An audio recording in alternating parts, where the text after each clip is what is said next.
What's up? We good, Mike? We are good, Ricky. Go ahead.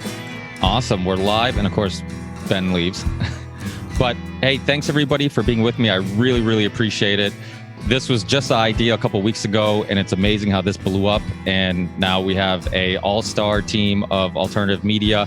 I think this is a topic that affects us all. For listeners who aren't aware of why we all came together, it's this idea of fighting back against censorship. Obviously, they've come together to fight against us. We all find our work super important, and we want to get this out to as many people as possible, and that's becoming more and more difficult. So during a SwapCast not too long ago, Charlie, Mike, and Sam and I all had this idea of getting the whole alternative media community together to fight back. And I believe in strength in numbers. I believe in the wisdom of crowds. I think that if we all come together, we can find actual ways of fighting back. We've all talked about censorship for a long time. We've talked about the issues of it. We all might have different opinions on how to fight back, but that's what we're going to discuss today. And I think that as a community, if we just focus on that topic, the idea that we all should have the right to spread our information, people should be able to explore ideas, any perspective they want, and go from there and let them to decide. And the scary part is right now,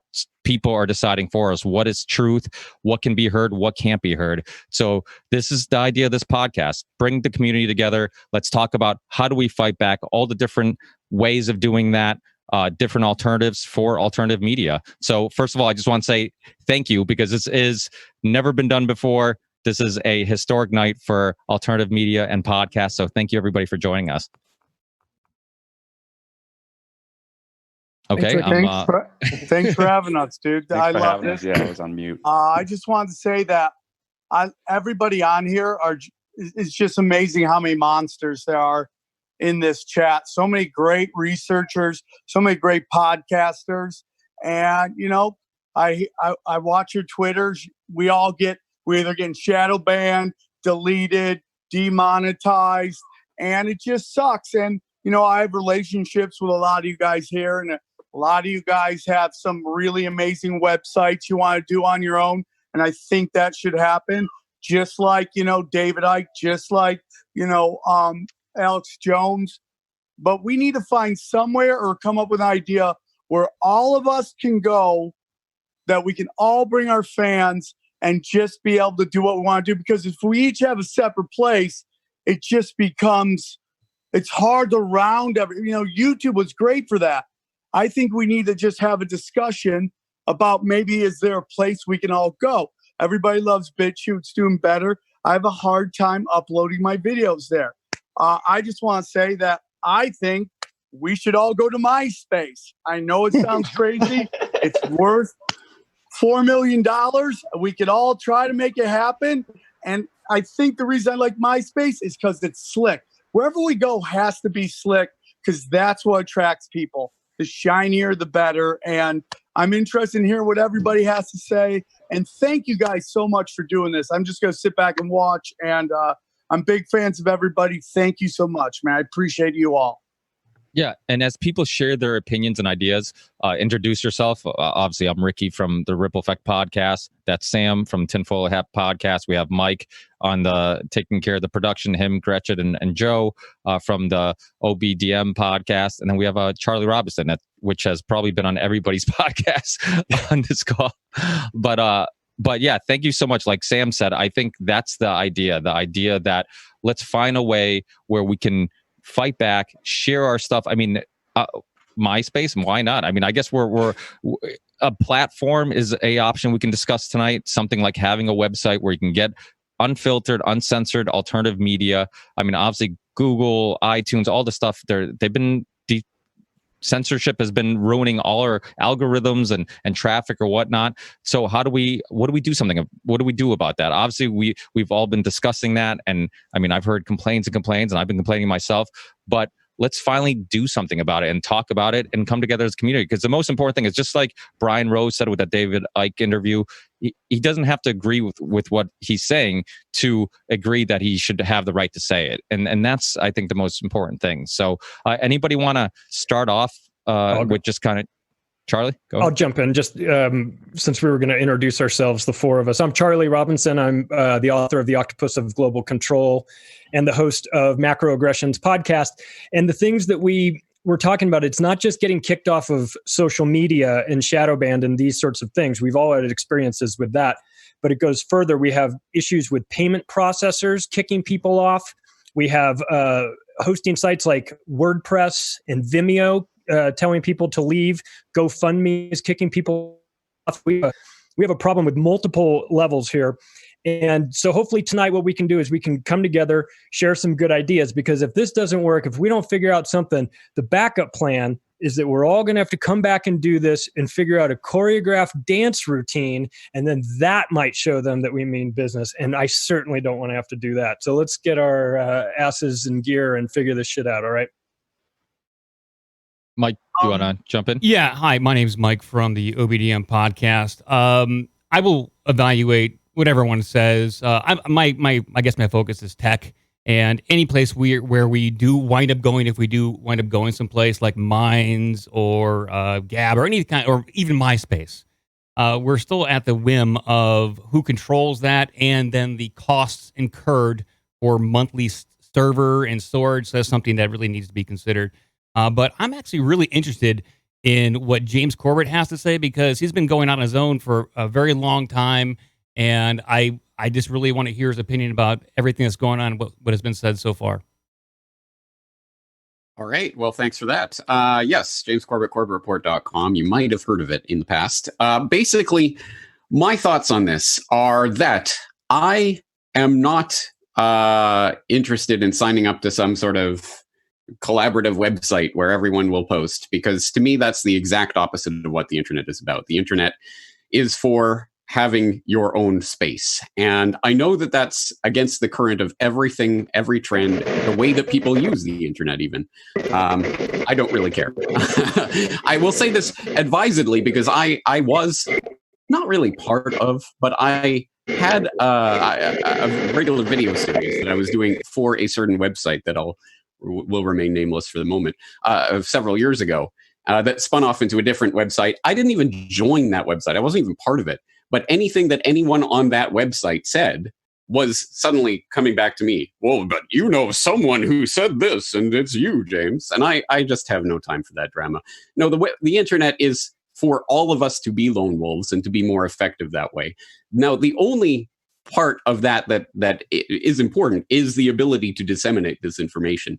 First of all, they are going to eventually start coming after and censoring individual websites. And when that happens, we're going to have to go even deeper underground, which is why I think it's more of the decentralized technologies like IPFS and what have you that are going to be the answers to this, which 0.1% of the audience will have even heard of, let alone know how to use. But think about 25 years ago, 0.1% of the people out there had even heard of the World Wide Web or this, new internet technology. The cool people are going to go where the cool things are happening. And we have to make cool things happen and trust that people are going to follow us. Yeah, I think one of the things that Sam said when we initially discussed this is the fact that you have London Real, they have their own platform, James Corbett, you have, all these people who have their own websites and their own platforms, which is awesome. I completely agree with you. But I think it does become more difficult to get people access to this stuff, because a lot of people are still watching James Corbett videos on YouTube because it's easy, not because they like YouTube maybe, but because it's easy. Everything's there. They're subscribed to a bunch of stuff, and it's easy. So, that's, I guess, the only difficult. How do we bypass something like that? Or how do we improve on something like that? Maybe it is create another uncensored YouTube, which is a possibility too. So anybody write anything about who wants to jump in? Josh said float.app. I'm not sure what he means by that. Maybe he can speak to that. Yeah. So that's just one of the options. I mean, it's a good site to not be censored on. By the way, I'm Josh Sigurdsson of World Alternative Media. I've been censored for 10 years, but it's been getting really bad over the last, especially over the last 2 years. It's over the top, beyond anything we saw before, to the point where my videos are just getting deleted. And when you send them in for appeal, they basically just, within 10 seconds, they say, we've reviewed it. We have decided it is inappropriate content, whatever that is. So, it's more of an insult to the viewers at this point. And one of the biggest issues has been going to a lot of these alternative sites. People all agree with us already, and you can't really educate anyone that way. You can't really spread your message to people that way. You need people that don't agree with you, and that's important, though you're not allowed to be in disagreement with people on most of these mainstream platforms anymore. So I like float.app. That's flote.app. A friend of mine basically designed it around independent media's being censored, but not in a way to kind of promote one little echo chamber, but to be open for everyone, age 12 to 90, right? Something that everyone can join and everyone can have different disagreements on, but you don't get censored because there's no algorithm. So you cannot be shadow banned. It's just based on the demand of the individual, the person that's watching, the people that appreciate your content. So they can't shut you down, and they also allow monetization on content if you want that. Not everyone wants that. Many people just want to be viewer funded, and that's good.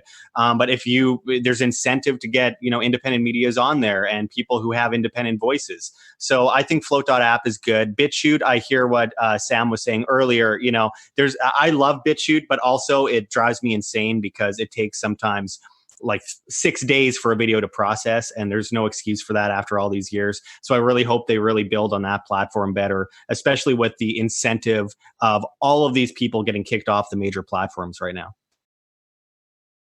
I think we should hear from Tommy G, and then after that we'll hit up Jason.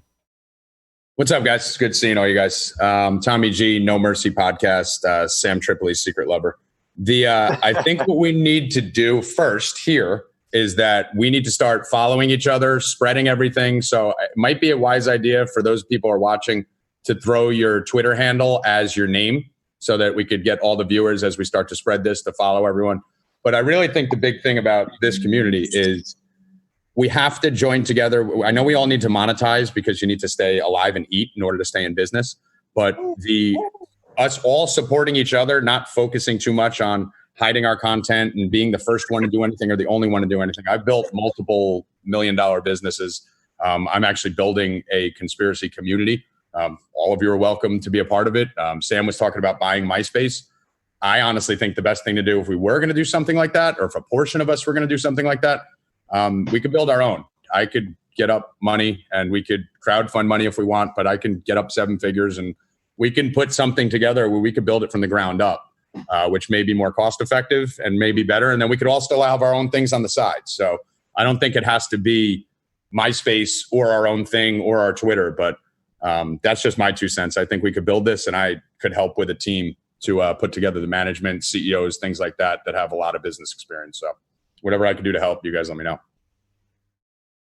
Yeah, and I think Jason was going to say something next. I do want to clarify. That's one thing that Sam has also proposed. I mean, like Broken Simulation, his website, you get the views, you get all the traffic. You can click on the link, bring it to your YouTube channel or whatever. We can do something like that too. Something where it's not taken away from your website. It's there. It's just a place where you can get it. It's uncensored, and you can still click on the link, go to the person's website, bring the traffic to them. So that's also an option. Well, one last thing, Ricky, on that. I think the big thing with that would be that everyone owns their own content, right? So if Kate's doing something or Sam's doing something and we have this conglomerate that we're building, we basically still are able to monetize through Kate gets her stuff, Sam gets her stuff.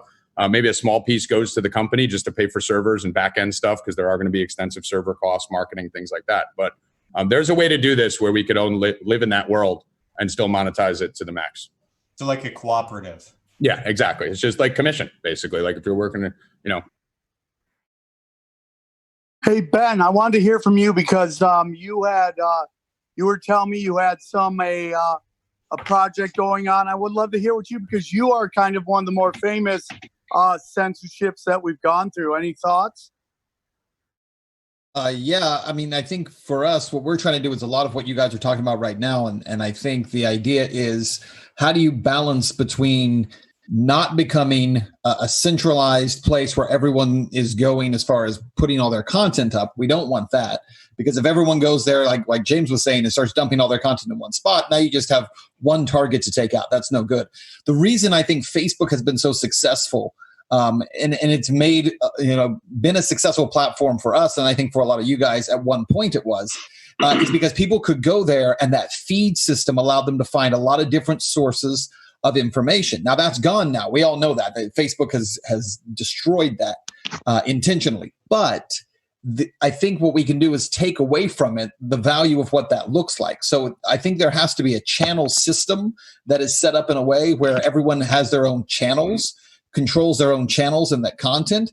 And then we are able to then reference back, send people back to their own websites. If you have your own website, if you don't have your own website, you're able to be there. That's what we're working on building right now, is a platform that is not a social media platform.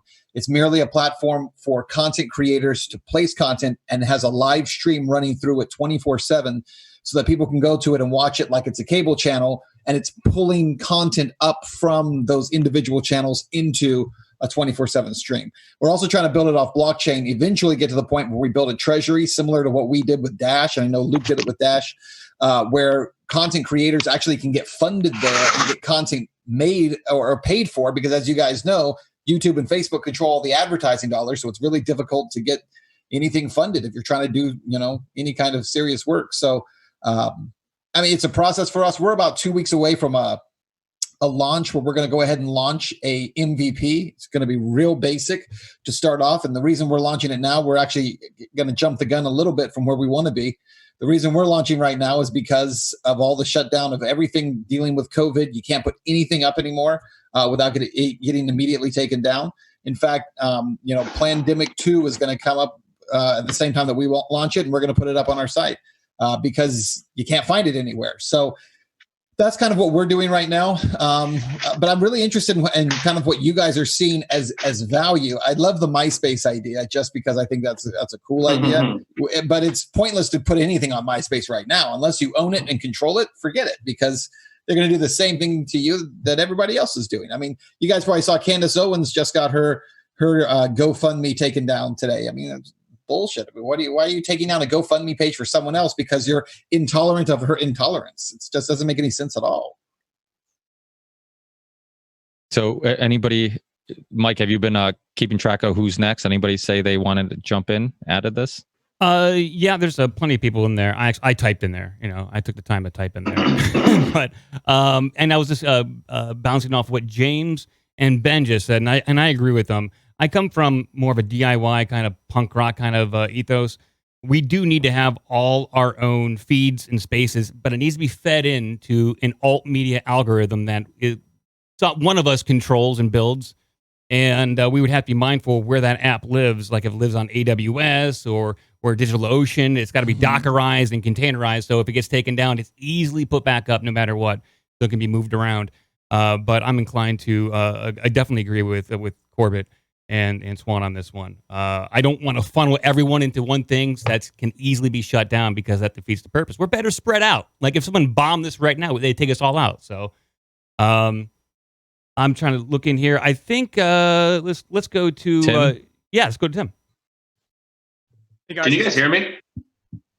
Yes, we can. I'm sorry. Okay, sorry. Okay. Hey guys, it's Tim Pichot. I go by the Liberty Advisor. A lot of you might not know me because I got shadow banned right out of the gates on Facebook after about a month and a half of being on there. Reached about 10% of what the Russians did to try to help Trump at the time, and then got completely, over 99.9% shadow banned. But I've done a lot of videos with Luke and also Josh Segerson, so that's how some of you might know me. But I'm glad that James had brought up IPFS because ultimately, the last person was just talking about if we have this on AWS or have this on different, what the underlying architecture is. And just remember Gab was using Microsoft's Azure cloud and they took them off from Microsoft. And so by having something like IPFS, interplanetary file sharing system, it can be the ultimate backup solution because right now, if you want to watch the Plandemic documentary, the only way to do so is if you type in like Freedom's Phoenix IPFS or a Plandemic space IPFS, you get the feed from Ernest Hancock, who's been way ahead of a lot of people on this. And so essentially what you're doing with IPFS is you're creating one copy on your server, but then let's say if 1% of our fans also created their own nodes or servers, then if they go and take me down, well, then it repopulates in all these other places. And so in terms of having something that's uncensorable, it's using blockchain technology so that way you can't actually stop it. And I really would say that, having some of you guys interview Ernest Hancock on this subject would be probably a very good place to start because he's been working on this for years. And some of his funders are the people that funded the Plandemic documentary. And it's no coincidence that the only place it's not taken down right now, if you want to go see it, that hasn't been able to be taken down is his copy of it, because it's through this IPFS network where we each have our own node. But if we each try doing it individually, it'd be very hard. But if we have just a tiny, tiny, tiny percentage of our audience who are tech geeks and like what we're doing and want to support what we're doing, we'll create a system that they can't shut down every single person. And so it's creating almost like this Tor type network where you can't. And there's maybe James could probably explain this probably even better than I could. But I think that if we're building something on top of somebody else's architecture and they just pull the architecture from us, whether it's AWS or Microsoft's cloud or whose ever cloud, that's going to be the next attack vector. So we need to be, cognizant of that right out of the gates. Yeah, no, I agree. And does anybody want to expand on that? Or if not, then we'll go to, I think Mike suggested Jason. Bermas? Yeah, I'll jump in. Where are you? You want to jump in? Right here. Jason Bermas, good to see everybody. First of all, I got to agree with James also on the fact of decentralization, right? We kind of all have to do our own thing. At the same time, we have to take advantage of the technology that's in front of us. As terrible as YouTube is, it's the largest platform. I guess my biggest problem with that is the argument is still let's make them a utility. They have to be a utility. Google's never going to be a utility. I mean, you got to understand they work with the government via NASA in artificial intelligence and quantum computing. I think, honestly, if you're going to get to the point where you want to try to break these companies up SEC style from old school, you have to point out the fact that they're not even they're not even tech companies. They're pseudo government organizations outside of this. This is the first and second largest search engines in the world and the largest operating system on these devices. So I guess what else I would say is I think a streaming network that would take all of our stuff and put it into, one long stream, as long as everybody's okay with that. I'm for putting up my stuff everywhere for free. I love people copying it. I don't care. I have for years. But at the end of the day, to make people aware of that, because we can't just all migrate somewhere, because as soon as something gets migrated to or created in the system they've already brought to us via this internet. Look at, say, Gab, right? You're Nazis, you're a racist. They'll just vote you down. Unless you have a fully decentralized internet, I don't know how that works. So what do? I think that at the end of the day, on top of everybody having their own thing, on top of creating something where all of our stuff is streaming, even in an audio format via, their technology, their Spotify's, make them kick us off, and then sue the shit out of them as they do, is basically getting on the streets again. Haven't done it in a long time. The bumper stickers aren't there. The people are not talking to one another. I mean, how much does it really cost now to go out there with a 50-inch screen you can buy for $100 and then pop in off a laptop and show somebody a video on the streets? We haven't utilized that for a long time. And the other thing is, we haven't utilized the old school method that We Are Change used to do and confronted these monsters on camera. We could talk and harp on Bill Gates all day, but until somebody confronts him with a real question, like the quote where he is making a 20 to 1 profit on these vaccines, ask him to clarify that. I think that we're not going to gain anything, because a video like that, if you had a video of Bill Gates commenting on that, looking uncomfortable, you could at least go viral on Twitter still, as corrupt a platform it is. You might not be able to go viral on YouTube as heavily, but you'd get there. So I'm just saying, man, we got to start getting back out in the streets the way that we used to do it, myself included. And I think that's a key thing. And, Infowars.com, you say what you want, but they were smart when they had bumper stickers everywhere. Bumper stickers are cheap. T-shirts are cheap. That's my 2 cents, because we're a long way from home, fellas. And it's closing pretty quick, that tight ass fist. I know a lot of us got demonetized fully on the same day. And that there should prove antitrust laws and a lawsuit. But again, at the end of the day, YouTube's a part of Google, Google's a part of Alphabet, and they're all part of the military-industrial complex, bringing you DARPA-style automation and artificial intelligence.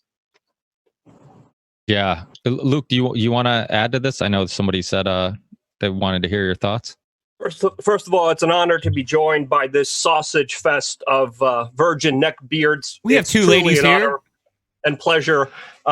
Truly great. First of all, there's a lot of conversations happening here, and it's good. It's a start. And one thing that I would kind of espouse here is people are saying, well, if we decentralize, we'll be spread over the place and we're going to get screwed. People are saying if we centralize and go to one website, they're just going to target that one website. We're going to be screwed. My advice is let's try some optimism. Let's try some crazy luck, because at this time, at this stage, especially with what just happened with Alex Jones and David Icke, truly, your mindset, our belief systems are incredibly important. And I think right now, let's try whatever we can. I think we're all doing an incredible job. We're extremely lucky to still be here against the odds that we are against. So we still got that happening right now. I say keep swinging for the fences, because you never know when something could change very rapidly.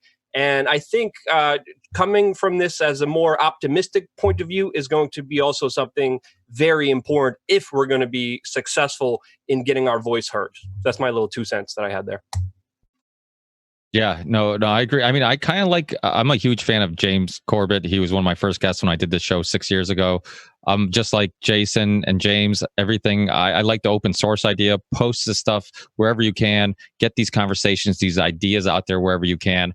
I love that. But I also understand some people need to make a living doing this. So, and they want to make a living doing this. So we have to kind of explore all options.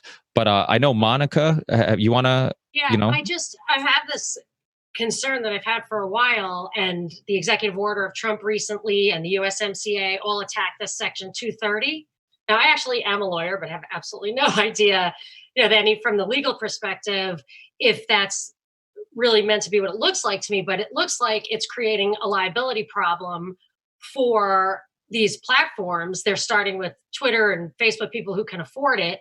And then as they have this liability problem, they can put in their resources to keep the content within whatever the Overton window.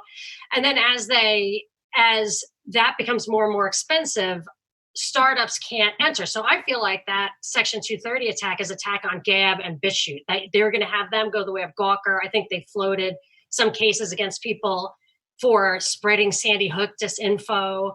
And I think that they're just trying to find a way to kind of throw up that regulatory barrier to entry and create kind of a fiduciary duty to censor at these platforms. So I think I think that they will pick and choose who they attack for that, but it's a consideration on if a platform can even survive without some kind of censorship.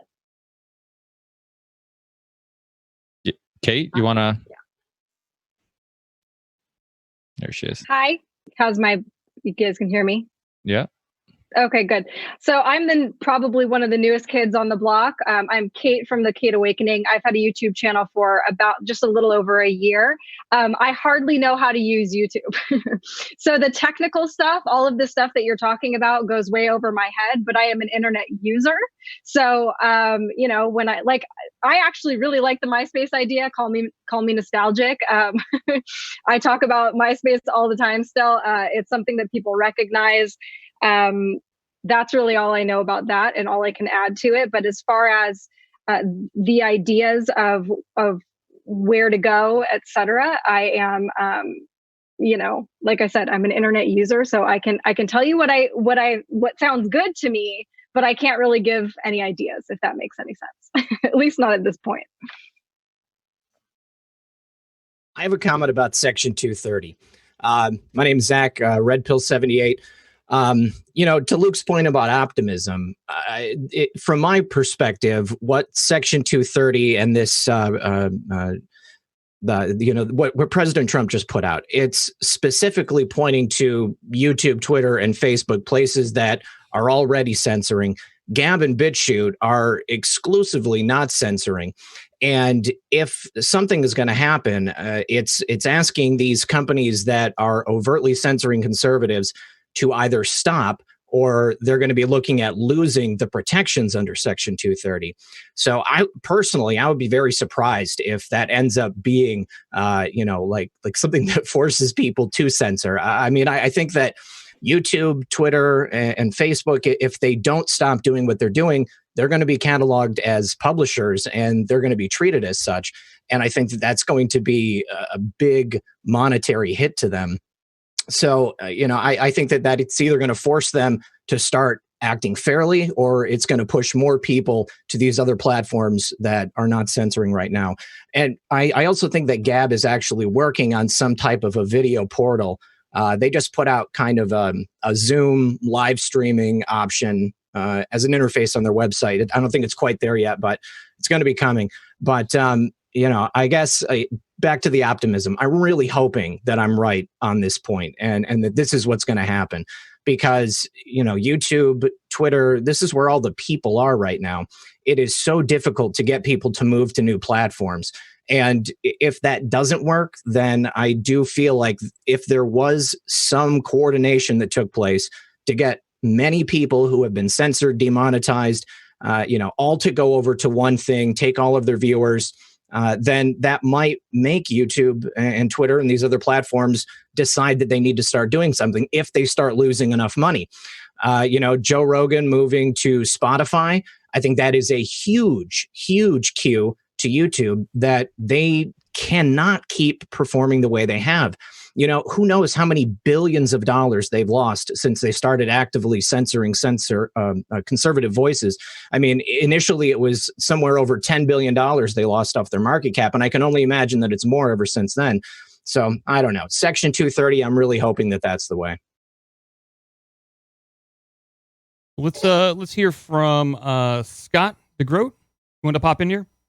Hey, what's up, guys? Yeah, this is Scott DeGroat. I'm from Woke Societies. What's up, all my QTubers out there? Pretty much just piggybacking on what Red Pill was saying. My whole theory on YouTube right now with the Section 230, I don't think YouTube, I know they've started demonetizing us. I got demonetized about 2 months ago. And just something about Spotify. I have yet to see anyone get axed on a podcast. Maybe you guys have, but I was actually axed on Spotify 2 months ago, and I was never warned. And I was uploading episodes for about 2 months, not realizing this. And they claim they sent me emails and all this shit, and it never happened. And so I don't think anything's safe at this point. But getting back to what I was saying about YouTube, I'm kind of like in Kate's boat. I'm new to YouTube. I've been doing this for about a year now. I don't know a lot of the technical stuff with all the computer and setting up sites and all that jazz, but just about Section 230, I don't think YouTube is going to start just deplatforming people. At least I hope not, because I think with what Trump's going to bring to the table, I don't think YouTube is going to want a line of angry people with lawsuits that want to go after YouTube. So that's just my 2 cents on it. I'm here to hear all your guys' ideas as well, but I just want to introduce myself to everybody. Again, Woke Societies, and I'm just honored to be here with you guys. Cool, thank you. I want to hear from Jeffrey from Conspiracy Farm. If you want to pop in, buddy. I'm not sure if you're ready. Yeah, can you guys hear me? Yeah. How's everybody doing, man? It's an absolute pleasure getting the tribes of truth together. I love it. What are your thoughts so far? I'm really just listening, man. I mean, obviously we all probably have different ideas on how to proceed, but we just need to get to a point where I think it was Bermas who said, YouTube's kind of the thing right now when everybody's using it. But until we can get to a spot where they can't just arbitrarily demonetize and censor us, we almost kind of have to use the tools that we have. I almost jokingly said to my co-host Pat, and even I think Sam Tripoli, we might have to get back to the point where we're mailing out CDs, burning our stuff on CD-ROM. But yeah, I'm just listening. I really want to hear everybody's thoughts and everything because obviously our messages are resonating with a lot of people right now. And we've got to find a way to keep it consistently out there. Well, I agree. Jay Dyer just joined us. But to piggyback off what you said and what Bermas said, yeah, we need to do the old kind of punk rock thing. Go out there and flyer, go on the streets, bumper stickers, make a zine. I know it's kind of a pain in the ass to make a zine, and it's a hell of a pain in the ass to coordinate a zine, but that might be something to look into. Jay Dyer, who just joined us, you got the axe from YouTube recently, didn't you?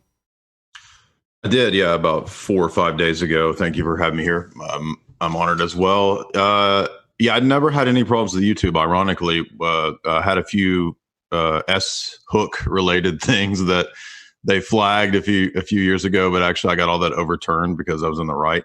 However, for me, the worst part was, I think 2 years ago, my website got completely deleted by WordPress, and I chose WordPress because they had a reputation of being pro free speech. So that all turned out to be meaningless once I think they had a general, somebody from the Pentagon actually came onto the board of WordPress, and then they purged everybody at the same time. I was purged at the same time that Alex Jones was from all his media outlets. So I learned that the hard way. But ironically, what that did was that forced me to build a website. It took me about a month. It took me about $4,000 or $5,000 to transfer everything to my own content. I've had a lot of success with that. I think if you do the half like have your own website, it's a lot of work, but I've been able to weather the storms through that. And then, yes, about 3 or 4 days ago, YouTube demonetized me. And then they want you to jump through all these hoops, to maybe get back to being monetized. But the good news about that is that if you can drive enough people to your own subscription service, you can make up for I had a sizable income that was from YouTube, but you can make up with that for that if you can gain enough, paid subscribers through your own stuff, within a month or two. So if I push the memberships a lot, I can do okay with that. So on the business side of things, there's no silver bullet, because any of these platforms, they can go at any time. But I have had success by having multiple sources of income, Patreon, all those things, and then a half and half subscription service where all of my content is not just on YouTube, but it's also backed up in all these other areas. Anybody who hasn't shared their thoughts yet, do you guys want to jump in? I didn't want to be rude, but I can. Do it. You rude? Well, I'm James Deluxe. If you haven't heard of me by now, I'm quite surprised. I'm just going to put that out there. I'm just fucking around. But no, I'm honored to be here. Watch a lot of these channels, so it's pretty cool. Thank you, Sam, for inviting me. What's up, everybody? But yeah, I'm all about the old school punk rock way, because that's how I grew up, playing in punk rock bands, doing it all myself. And but I'm also, I don't mind being slutty and free, so I want my shit everywhere. You know what I mean? I don't care if anybody rips anything, take whatever. Doesn't really matter to me. I just enjoy it. I'm addicted to making videos, so that's what I do. And it's pretty much my 2 cents. And my dogs. Anybody else want to jump in on? Wait up. Well, I think the Alex Jones idea is a good idea. The stickers. I've been to a couple of the protests, and they're always handing out stickers. They're in your face. I mean, a lot of us probably don't do that, get in your face, and that's why he's so big. Everywhere you go, all the protests, he's got people. He'll send people. He's like, hey, go over there and protest under me. And he's got it going. He's got the stickers. He's got the shirts. He's always in your face, and you know who he is. Like, you saw that protest where he brought out the car and everyone just started shitting on it. That's what happens when you're just out there not being annoying, but it's his thing. And then for Spotify, would anybody go there? They pay their artists. Do you think they'll start paying YouTubers? Because they're about to get a video content pretty soon. Even though I just heard someone got censored. I mean, isn't that the reason Rogan went over there, for no censorship? Yeah, I think that's a huge issue. Like Ben Swann was bringing up about the Plandemic documentary. I said this on a prior podcast not too long ago. How ridiculous is it that they literally as fast as you could upload that documentary, they're pulling it out. But yet you could find people talking about debunking it and showing clips just about the whole film. You can people could show the clips as long as they were calling it a hoax, all this stuff. But the documentary itself, where people can watch and make their own decision on if it makes sense or not, was completely pulled. And this is something like that. And to see how they all came together, all the social media accounts, YouTube, everybody came together to fight against that documentary. I mean, Ben Swann knows because it happened to him. Dr. Judy, similar situation where their Wikipedia got locked, so that's a huge issue. And when they come together and fight us, that's the purpose of this podcast, is for us to come together and fight back. And that doesn't mean we all subscribe to the same ideas. That doesn't mean we all have to agree on anything. I mean, the whole idea of this show is to idea sex, bring everybody together, share ideas. No idea, no perspective is too crazy to propose. So if anybody has any ideas, even no matter how crazy it might sound, or maybe if you think people might not subscribe to it or not, share it, because oh, there we go, we got somebody. I guess you're talking to me. My name is Gordo. Those conspiracy guys. Thanks to Sam for throwing out the link to let me on here. It's great to be with you all. This is an Irish accent. I think I'm the only non-American in the house. I've just been listening to some of the stuff you guys are saying, and I'm trying to work out how not to get kicked off of YouTube for what I call the Connecticut incident. We're talking about like a new platform centralization. Like if there are legal problems, I guess, if you're putting everything onto one platform. If somebody says something that's defamatory or would end up in litigation, everyone gets fucked. If it's all on the one platform, because you're a publisher, not a platform. That's a concern if we're going to centralize everything. I thought that maybe you could centralize by topic instead of just like conspiracy theories or truth or material in general. So we could all have our own individual channels and then have a collectivized section on like occult stuff, and another collectivized section on political subterfuge, and another section then on like fucking lizard people, particularly, like one specificity where we would all contribute to that one centralized topic. So if they're going to flame that centralized collective, it'll just be that topic that gets flamed and not everything of everybody's. The things that are like hot button would be, the pandemic, documentary like COVID, because it contravenes WHO regulations, whatever. Other stuff would be like mass shootings, like Sandy Hook gets the axe, but stuff like Las Vegas doesn't as much. So you can still talk about it, but just, I know it's self-censorship and it's kind of against the ethos or whatever, but it's not. It's just like putting it into the different compartments. Another kind of idea, I think, will be like supporting a system or a platform that's already established rather than making our own from scratch. So BitChute is doing loads of great work. They just need money for bandwidth. That's why the uploads are so slow. They're skating around 50-60% of their costs every month. They're losing money as they go. Like if we were able to get people to funnel investment or to extricate from YouTube and put all of our power behind BitChute, it could become like a real viable alternative. At the same time, it could end up like VidMe and just get deleted overnight. Yeah. Someone just comes along and pop up, and there's something that's gone. But Gab, Minds, BitChute, they're all there. They've done the work. They have a load of people already on there, and they've had loads of like press. So maybe like instead of starting something brand new, we could maybe support them a bit more.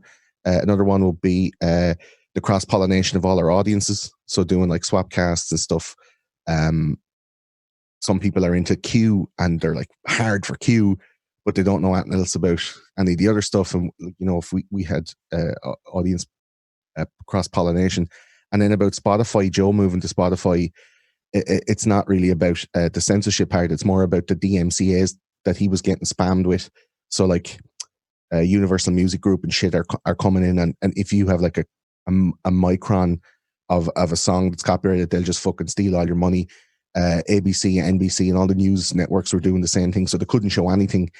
Even in Europe, they have Article 11 and Article 13, which are link taxes and image copyright, where you can have your whole website removed because you used a part of an image that was copyrighted.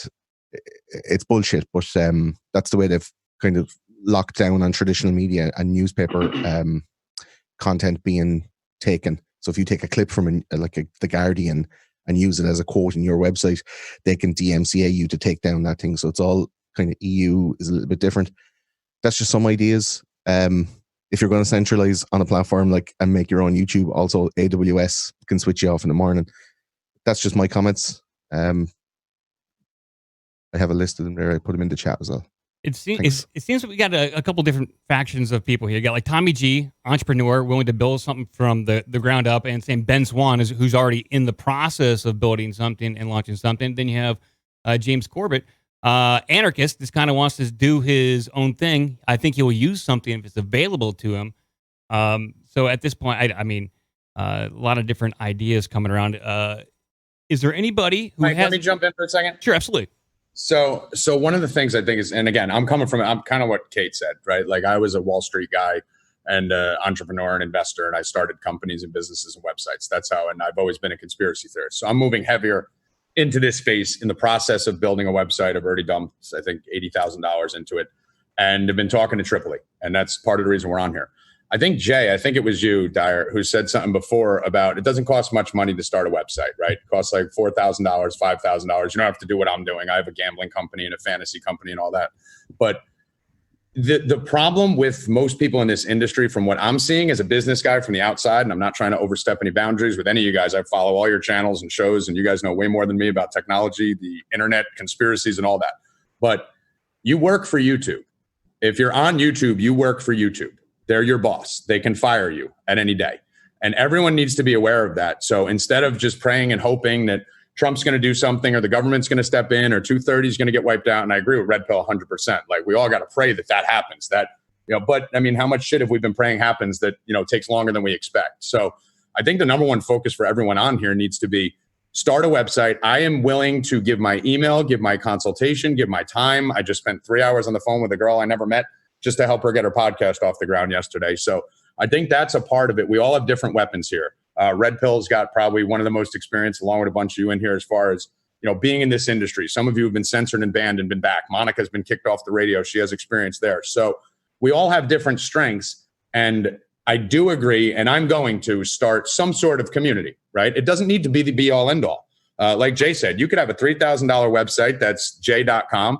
You could be a part of the MySpace that Tripoli and all of us may do. I'll back it with money. We'll go do a GoFundMe. We'll do whatever we want. You can have your YouTube. You can have your BitChute. Like that's what we need to do. We need to be the virus. We need to be everywhere.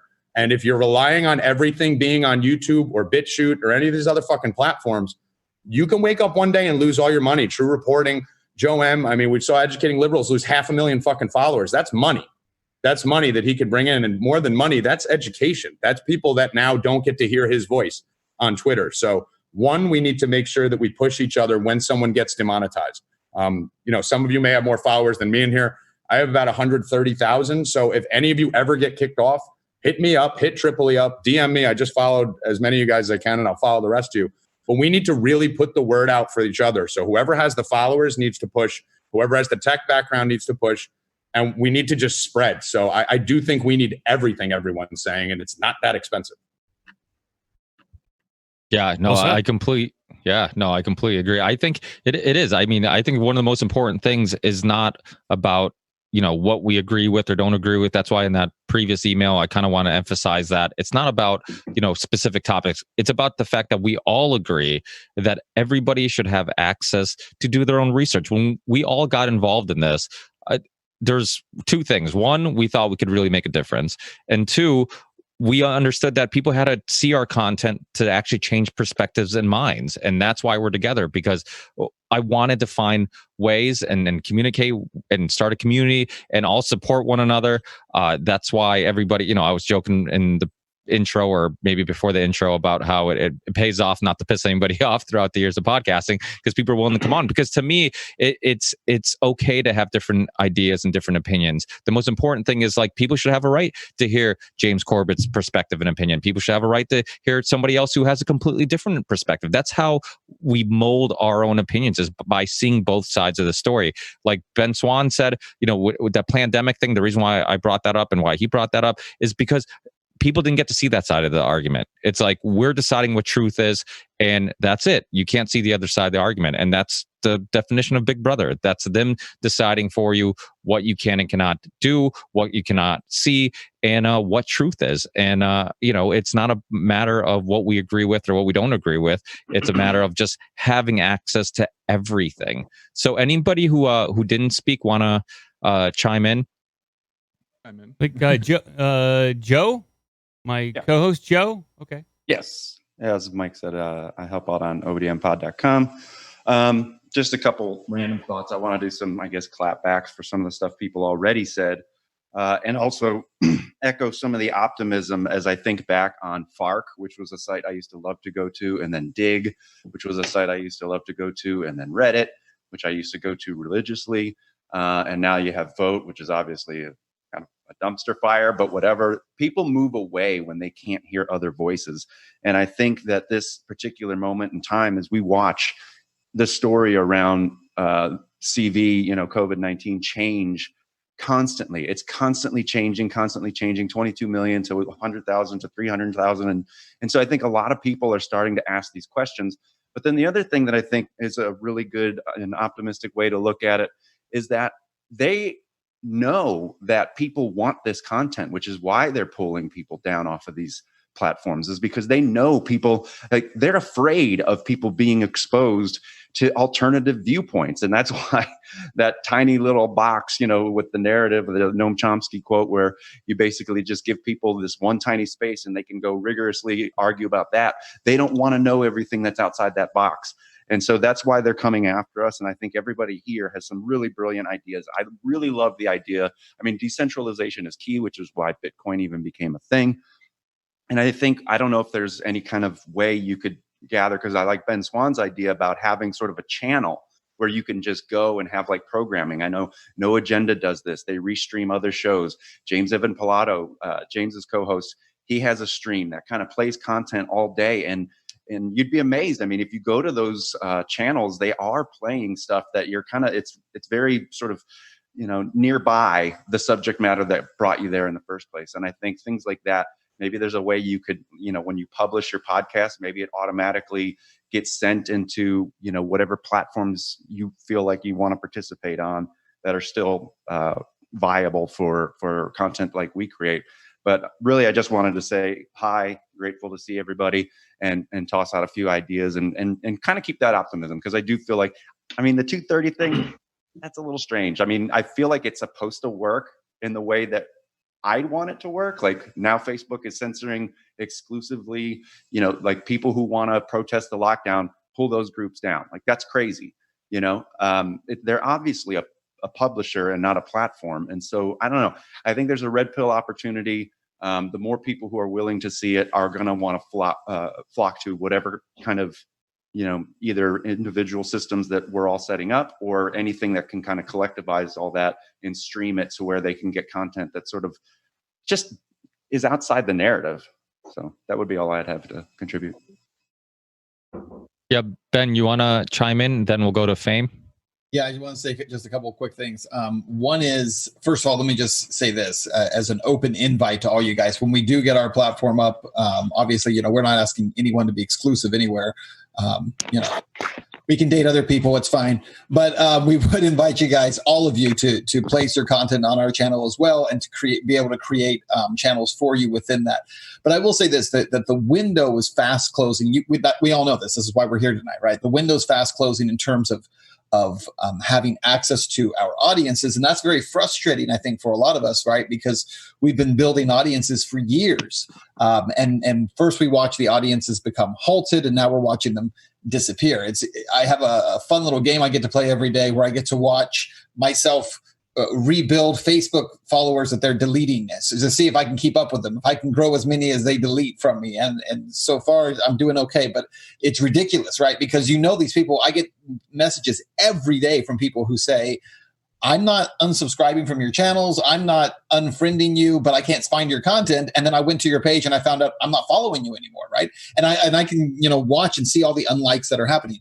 But here's something I think is important. In this group, just this little group that we have here, this is hardly a huge number of either podcasters or alternative media folks on this call right now. There's probably a dozen people here, and even among the group that's here, there's probably a couple million fans that we all have access to collectively, right?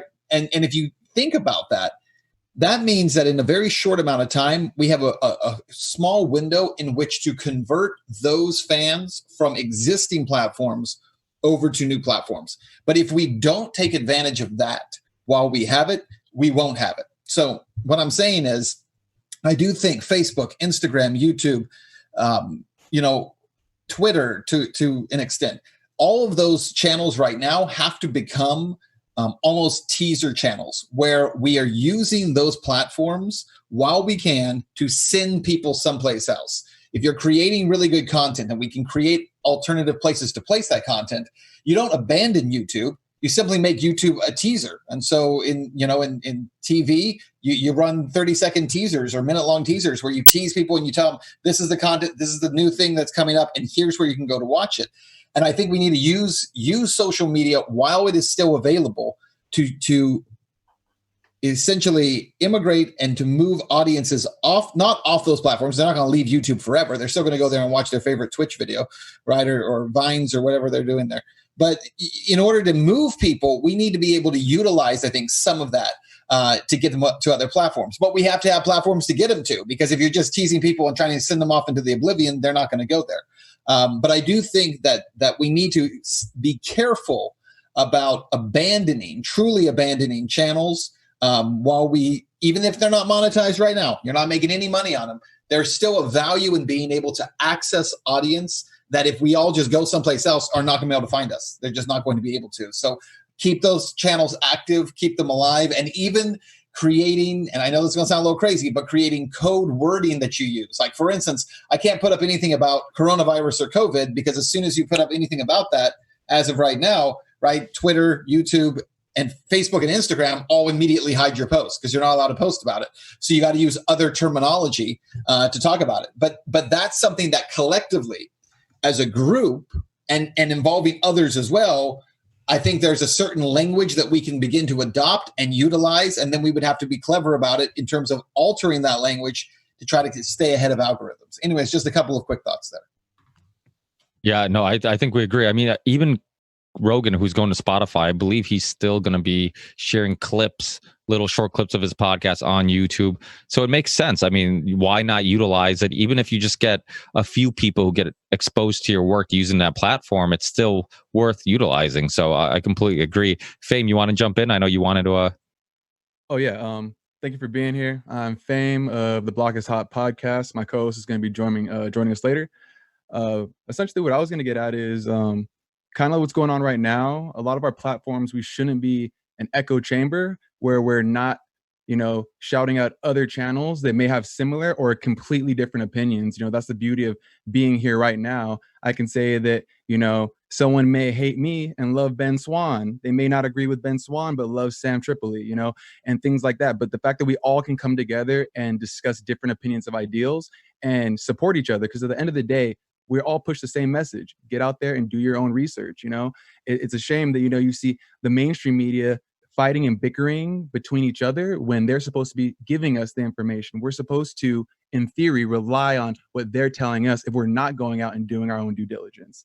So, I mean, seeing channels like this come together and kind of using, like Ben said, use YouTube as just a platform or a preview, because that is the big dog. Like, no one out there is bigger than YouTube. So it would be foolish to just abandon it and give up all the hard work that you've been putting in.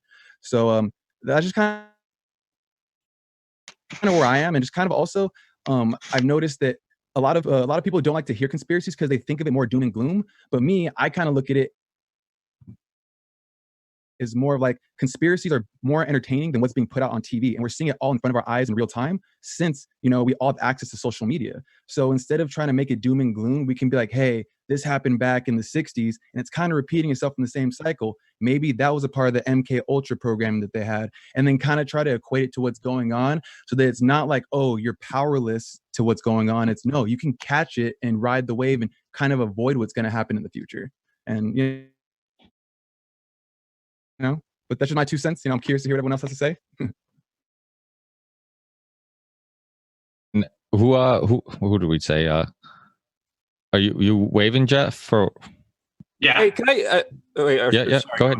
No, go ahead. Jump in. No, I'm sorry. Whoever was talking, talk.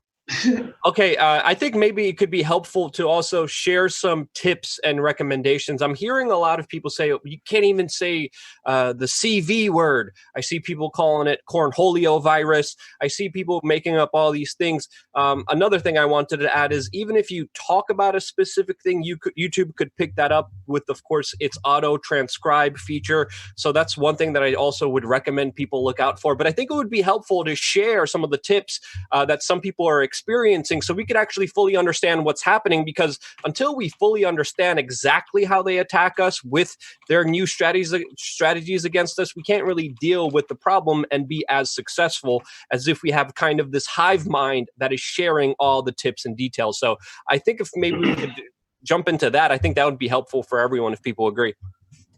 Yeah, I'll jump in for a second. I posted a tweet earlier today, and I agree with Ben, what he was saying, pretty much every fucking thing Ben just said. But I mean, really, like something as simple as virus, right? Like I posted a tweet today. If you write virus in all capitals, but instead of using the capital I, you use the lowercase L, it looks exactly like virus. So little tricks like that could bypass the algorithm. I think that's and this isn't just for us. This is for all the listeners out there. We're all going to be sharing this everywhere. So we're talking about how we can help the listeners. I don't want the listeners to get confused when we start talking about money and monetizing. All of us are in different situations. I have multiple businesses, so I haven't charged for anything yet. But I know a lot of people, this is their sole income. True Reporting and guys like that, a lot of you on here that just got the amount, they don't know what they're going to do for their next dollar. And that's very important. And for those of you listening, understand our number one message is the truth. Our number one message is to stop what the fuck's going on. That's what we're here for.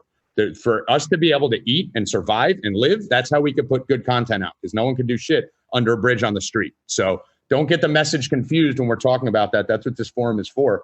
But I think I agree with you, what you said right there, Love. Like, take 2 minutes and everyone give some tricks as to whether it's the virus emoji. A lot of you guys know technology better than me. Are they tracking the virus emoji? If you use the capital L thing, does anyone have any, tricks that we could use? Well, I mean, if I can just hop in for a second, I've been trying to do that for years. I've been changing up words and all that kind of stuff, and eventually it catches up with you anyway. I mean, for years I've been trying. Well, recently, COVID-19 instead of COVID-19. Everyone knows what it is. Or if you just say the illness or something, yeah. But the problem is, it eventually catches up to you. If your channel is targeted and shadow banned, no matter what words you use, you're going to be shadow banned. I mean, I've seen some channels that have been quite successful in doing that for a few years.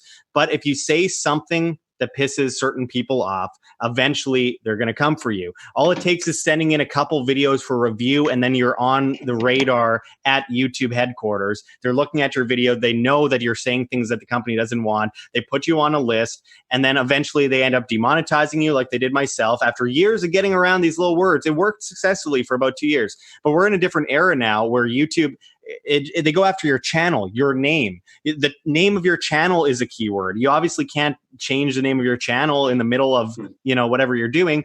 You can't change your actual legal name. You can't. They have algorithm on YouTube or AI that spots your name or words that you speak in a video, so they can catch all of that. So after a while, it seems futile to be trying to find ways to change words so that you don't get caught, because at the end of the day, every single one of us on this stream right now are going to be taken off of YouTube eventually. And I mean, my whole thing is, do we walk away and bring a bunch of our audience, or do we disappear and our whole audience will never see us again because they don't know where to go? And I think it's really important with the combined audiences we have here, millions and millions and millions of people. If we were to just stand up and say we're walking away, now I know a lot of people who've done that and have lost their entire audience because of it. We have to be careful with that. But if we were all to walk away, we could lose half of our audience, but we'd be growing on another platform, and that could turn into something much better down the line. It's a long-term goal rather than right now, am I going to get monetized, or if I'm going to get shadow banned if I change the word coronavirus? I just don't think long-term that's a really good way to go. That's just my personal thoughts on it. Yeah, no, I can say something.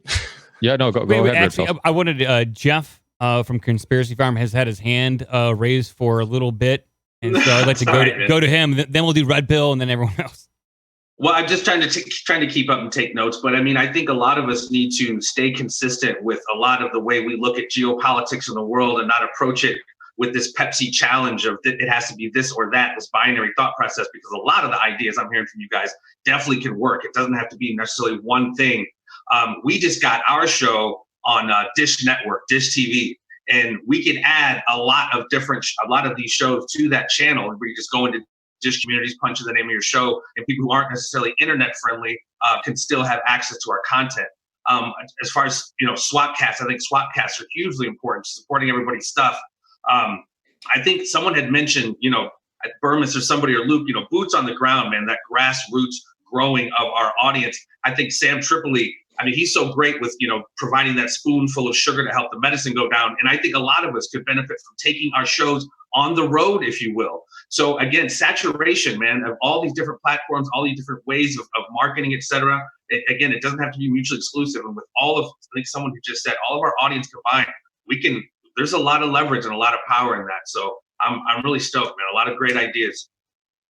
Yeah, I agree with that. I know James Corbett, he had a hard out at 9, or he thought we're putting together a cult, one of the two. Oh, but but he what he said, and I understand his concerns of the idea of like you're all on one platform, and then people think you're linked to his issues. I think he didn't want to say the name, but I mean, I think a lot of us know he was a part of the Boiling Frog post, and then that turned into Newsbud, and then sometimes you get hate mail, or you get people thinking like, oh, you believe this person, you work with that person, all that stuff. And I think that is a concern. But one thing that I think we probably all agree on, and you guys can chime in, is the fact that people should have the right to be a Q person or anti-Q person. Somebody should have the right to be pro-vax or anti-vax. It's not about what your stance is. It's about having access to all of it. And so you can come up with your own conclusion. And I think that really is what the issue is. So, Mike, have you been keeping up with, sorry, I've been kind of losing track on who might want to chime in next, or is there anybody that hasn't chimed in that wants to? I think Red Pill wanted to chime in. Yeah, just to the point about code words, I've been speaking in code exclusively for the last 2 years, and then 99% of my videos are fully monetized. And then without any warning, last Thursday, my channel was completely demonetized for hateful and abusive content, or harmful and abusive. I'm very particular about the way I speak. I mean, I don't make claims against people that I can't back up. I don't denigrate anyone for being a particular race or creed. And I was very surprised by it, so I definitely World Alt Media. I mean, I had 2 videos about the riots, and those 2 videos were demonetized. And then the very next day, my entire channel just gets wiped out. And it's not going to break me. I'm not going to stop. And maybe in a manner of speaking, it's going to set me free so that I can say what I want to say in the way that I want to say it. But I also know that now that YouTube's not making any money off of my channel, that's just one step closer to having it be completely removed from the platform. So, I'm doing a lot of things. I have a website coming up. I've got an app on Roku, Apple TV, Fire TV.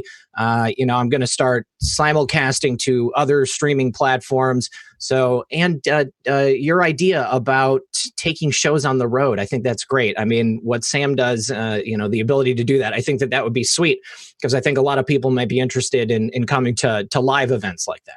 So to pitch in on that, on the live events, honestly, people love the last 20 minutes of Eddie Bravo just talking, and they just want to hear him ask questions. And that some people just go for that, for the Q&A. That's what I'm saying. If you guys, maybe not all of you guys can get, but if you guys all team up and get half your audience, half their audience in Texas, the shows will sell out, and just do live podcasts. Rogan has one of his hunting dudes. They don't do comedy. They do a live podcast, and all the hunting dudes gather together and they talk about their hunting experience, and it's just together. And another thing is, Alex Jones just doesn't sell T-shirts. He sells all other products. You're smoking. Why shouldn't you have your own flavor on your website? Red Pill juice, and then we send our people to buy your juice, and then it becomes a thing. It just can't be T-shirts. Alex Jones sells Alpha Brain. Who do you think he got that idea from?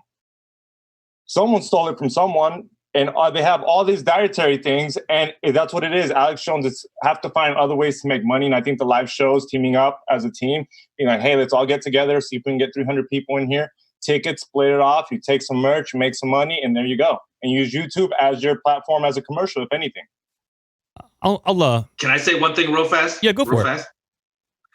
Sam and I have been talking forever. We all know about Comic-Cons. We want to do a con, where we all have booths set up on Friday, and then on maybe Saturday, Sunday, we have a panel where it's a huge Q&A session. But again, we nationally, global, or we leverage all our audiences to, whether it's Las Vegas or wherever we decide to set it up, a huge conspiracy con. And I know not everybody's into conspiracy. We can name it whatever we want. But again, leveraging all of our audiences, just another way to help market, promote everybody's stuff. Can I say something here? Go ahead. Yeah, so you can do a lot of good with conventions. I've done a lot of conventions over the last 5 or 6 years. I would say that if you go that route, it's very helpful to have materials to sell, like XG was saying. Like, if you just have like a speaker's fee, and people go and they spend, for travel or whatever, it evens out. So you got to have a book, you got to have the stuff.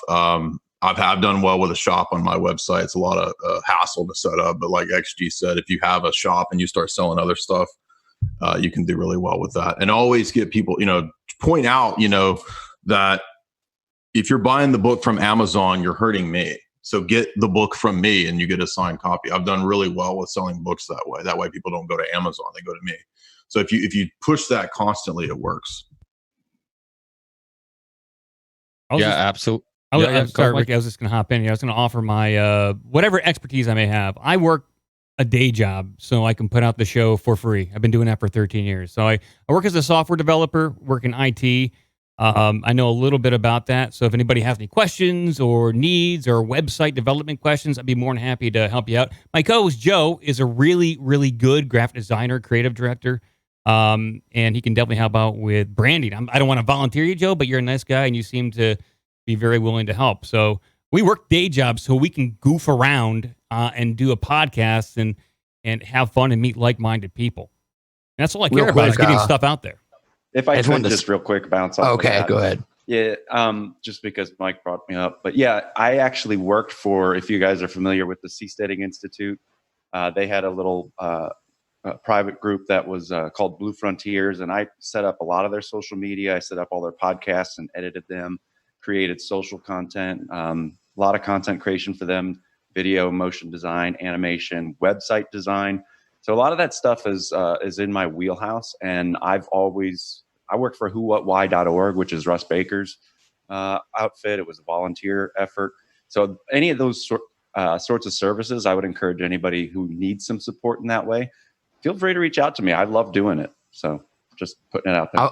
I was going to offer my expertise too, because I'm also a graphic designer for a day. Yeah, that's right, yeah. And a photographer too. But yeah, and DIY everything. If anybody ever needs anything, I'm always been just willing to help anybody that wants to do, because it's not a competition, it's a collaboration. Yes. So yeah, anything anybody needs, I'm always willing to help. Just might take a while, but I just wanted to jump in and ask, you guys are predominantly on YouTube. I'm coming at it from almost strictly a podcast and standpoint. So I put out audio. I do film the shows and put them up for as video options for people to watch, but it's predominantly consumed as an audio. So is it self-censorship that's a kind of a stopping point for you guys? Because it seems that the only reason that you're getting demonetized or getting stopped off YouTube is because of the certain topics that are talked about. So could you just not talk about them on those platforms and say, if you want to hear more about this, go here? Or just extricate yourself from YouTube altogether and put up just clips? Say if you have a 20-minute video, put up a 2-minute video and go off the rest. You want to watch the rest of this, go on to BitChute. Because it seems to be the topics. You're already demonetized. YouTube are wasting bandwidth by hosting your videos. So they don't want you anymore. It's the beginning of the end. They don't want you to, I do podcasts that are fucking 7 hours long. No joke. 7 hours, deep dives. People are fucking coming out panting, dehydrated and shit. It's serious, right? And I put that on YouTube. It's 130 gigabytes of an upload file that gets crushed down. 700 or whatever that is, 400 minutes of a video. It's fucking bananas. So YouTube do not want me there. Do you know? So I'm going to put up clips and do what Joe Rogan's plan to do. Go on Spotify and host the whole thing and just put teaser clips. So can you put safe stuff on Twitter, Facebook, and maintain that public face? A second idea that just came to me is that if we make a Linktree link or some kind of a multi-link, that it's just one link, and it's because you guys are saying that people were going onto your YouTube channels and they were becoming mysteriously unsubscribed, or that's happened to me on loads of I follow all y'all mostly on YouTube, and it unsubscribes me. So to put a link tree in every single like podcast episode, every single video description, and say like, if you want to reach out to other people in the community, click this, and then on the link tree, have it set up by topic or by author, and say like, if you want to get more from, you know, Jamie Deluxe, you want to get more from Tommy G, hit that, and it brings you to their website or YouTube channel or subscription tree or whatever. And a third thing then is like Patreon. Is everybody here abhorrent to Patreon or a similar one like Steady or Memberful? Like there's a dozen of those now. I know it's kind of like the same as YouTube where you're beholden to their sensibilities, and if you do a Lauren Southern and you go on a boat in the Mediterranean, they'll kick you off. But like they've only kicked off like 2 people ever very publicly. It was Lauren and Sargon, and there was fucking uproar about it. So is Patreon something that you wouldn't think about doing to monetize your shows? Sorry, that's it for me. If I can jump in, Greg Carlwood, the Higher Side Chats, thanks for having me. Gordon, that is a great point. It is something that I've tried to do on YouTube because I started the show in 2010 and I was demonetized in 2011. I had $1,000 in my AdSense account. It was the first $1,000 I ever made from talking into a microphone, and they just took it out. And I just knew at that point, can't depend on YouTube, although I do still put the show up there. But once I got kind of taken down and put into timeout where I couldn't communicate with anyone, I couldn't upload anything, I then came back and I started putting up a little commercial basically in front of the show that says, hey, YouTube has already screwed with me. They're going to continue to screw with me. Shows that are particularly hot topics, they're not going to be uploaded here. So if you don't want gaps in the archive that you know of the show you like, then you're going to need to go to my website. And I haven't really exercised that. I kind of just put it up there so that anyone knows that at any time we could get removed. And the most recent show I put up is the first one to get removed in a long time. And I kind of knew what I was doing when I put Plandemic in the title. I really thought about putting X's instead of the word. And then I was like, whatever. And, it got taken down, but I didn't get put in timeout or anything. But I do think that's a good idea. I think what I try to do is, yes, I'm on YouTube, and it's a great way for new people to find the show, but it's not the way to get the show every week. And I try to put that commercial in there so that it is the least convenient way. It's the least convenient venue to get my show because it has this 45-second ad that I hope you're sick of hearing by now. And hopefully it coaxes you into listening in some other fashion. But even when I do get removed, like this most recent example, I say, hey, this is just YouTube. This is a small part of the operation. But people still will write me and say, oh, that's a real bummer. I really wanted to see that show. Or I was really excited about that interview. And it's like, it's kind of frustrating to constantly educate people that YouTube is not the central hub for a lot of us have our own websites. And if we don't, we should, because YouTube has shown this cannot be the barrier between you and your own audience. But I think putting an ad in there or, if something does happen to one of us, something I've been trying to do, like I'm not really into certain people, maybe I don't agree with their premises, but they're in this community. And if they get demonetized, I'm like, sure, let's do an interview, because we should not let anybody get completely boxed out in the dark. Like we should lift them up a little bit and dedicate an episode to them if it gets really bad. Like if someone's completely removed from something. And at least that's the only way I can think of to fight the machine. Those are a couple things, but I like the you don't want to have to self-censor as long as you inform your audience that they think you might, and that you have your most controversial stuff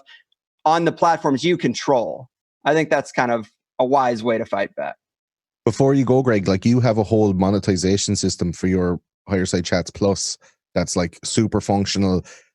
There's hundreds, if not thousands, don't want to blow your dick, like people in there, and they're giving you money. The only thing that could stop with that is your payment processor, like PayPal or whoever's Stripe or whoever's doing it. Like they're not stopping everybody. You have to be fucking David Icke or Alex Jones or someone humongous for them to take notice and chop you off. And if they do, it's a national news story. So you're going to get like big dick energy from the news. If that happens, you're like, everybody on YouTube is going to do a video about you. You're going to, double your audience at least on other platforms. So how do you make your monetization thing without using Patreon? Well, I started that kind of before there was Patreon, and it's basically the same thing. I just control it, and I use Stripe as a payment processor because I think they have the best documentation, and you can make the most changes if you have to do a manual edit. I think they're better than PayPal. PayPal has horrible records. You get a couple thousand people paying you $5 a month, and you want to check a record of something. Good luck with PayPal. And I use MemberPress now, which is, I think is better than the program I started with, which is kind of defunct now. But MemberPress using Stripe, I think it's the best system.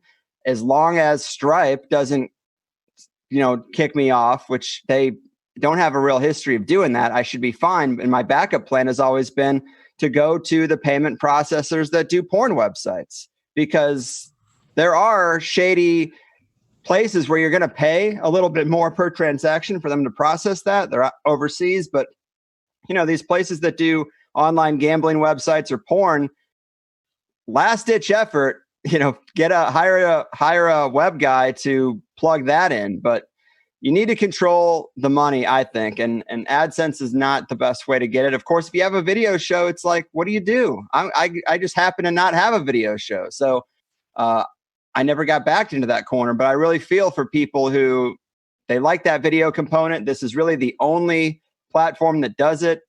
I do agree Patreon doesn't have a huge history of messing with people, so maybe that is reliable. But I would say try to build your own Patreon through a website you control, use MemberPress, and use Stripe, and you probably won't have any headaches.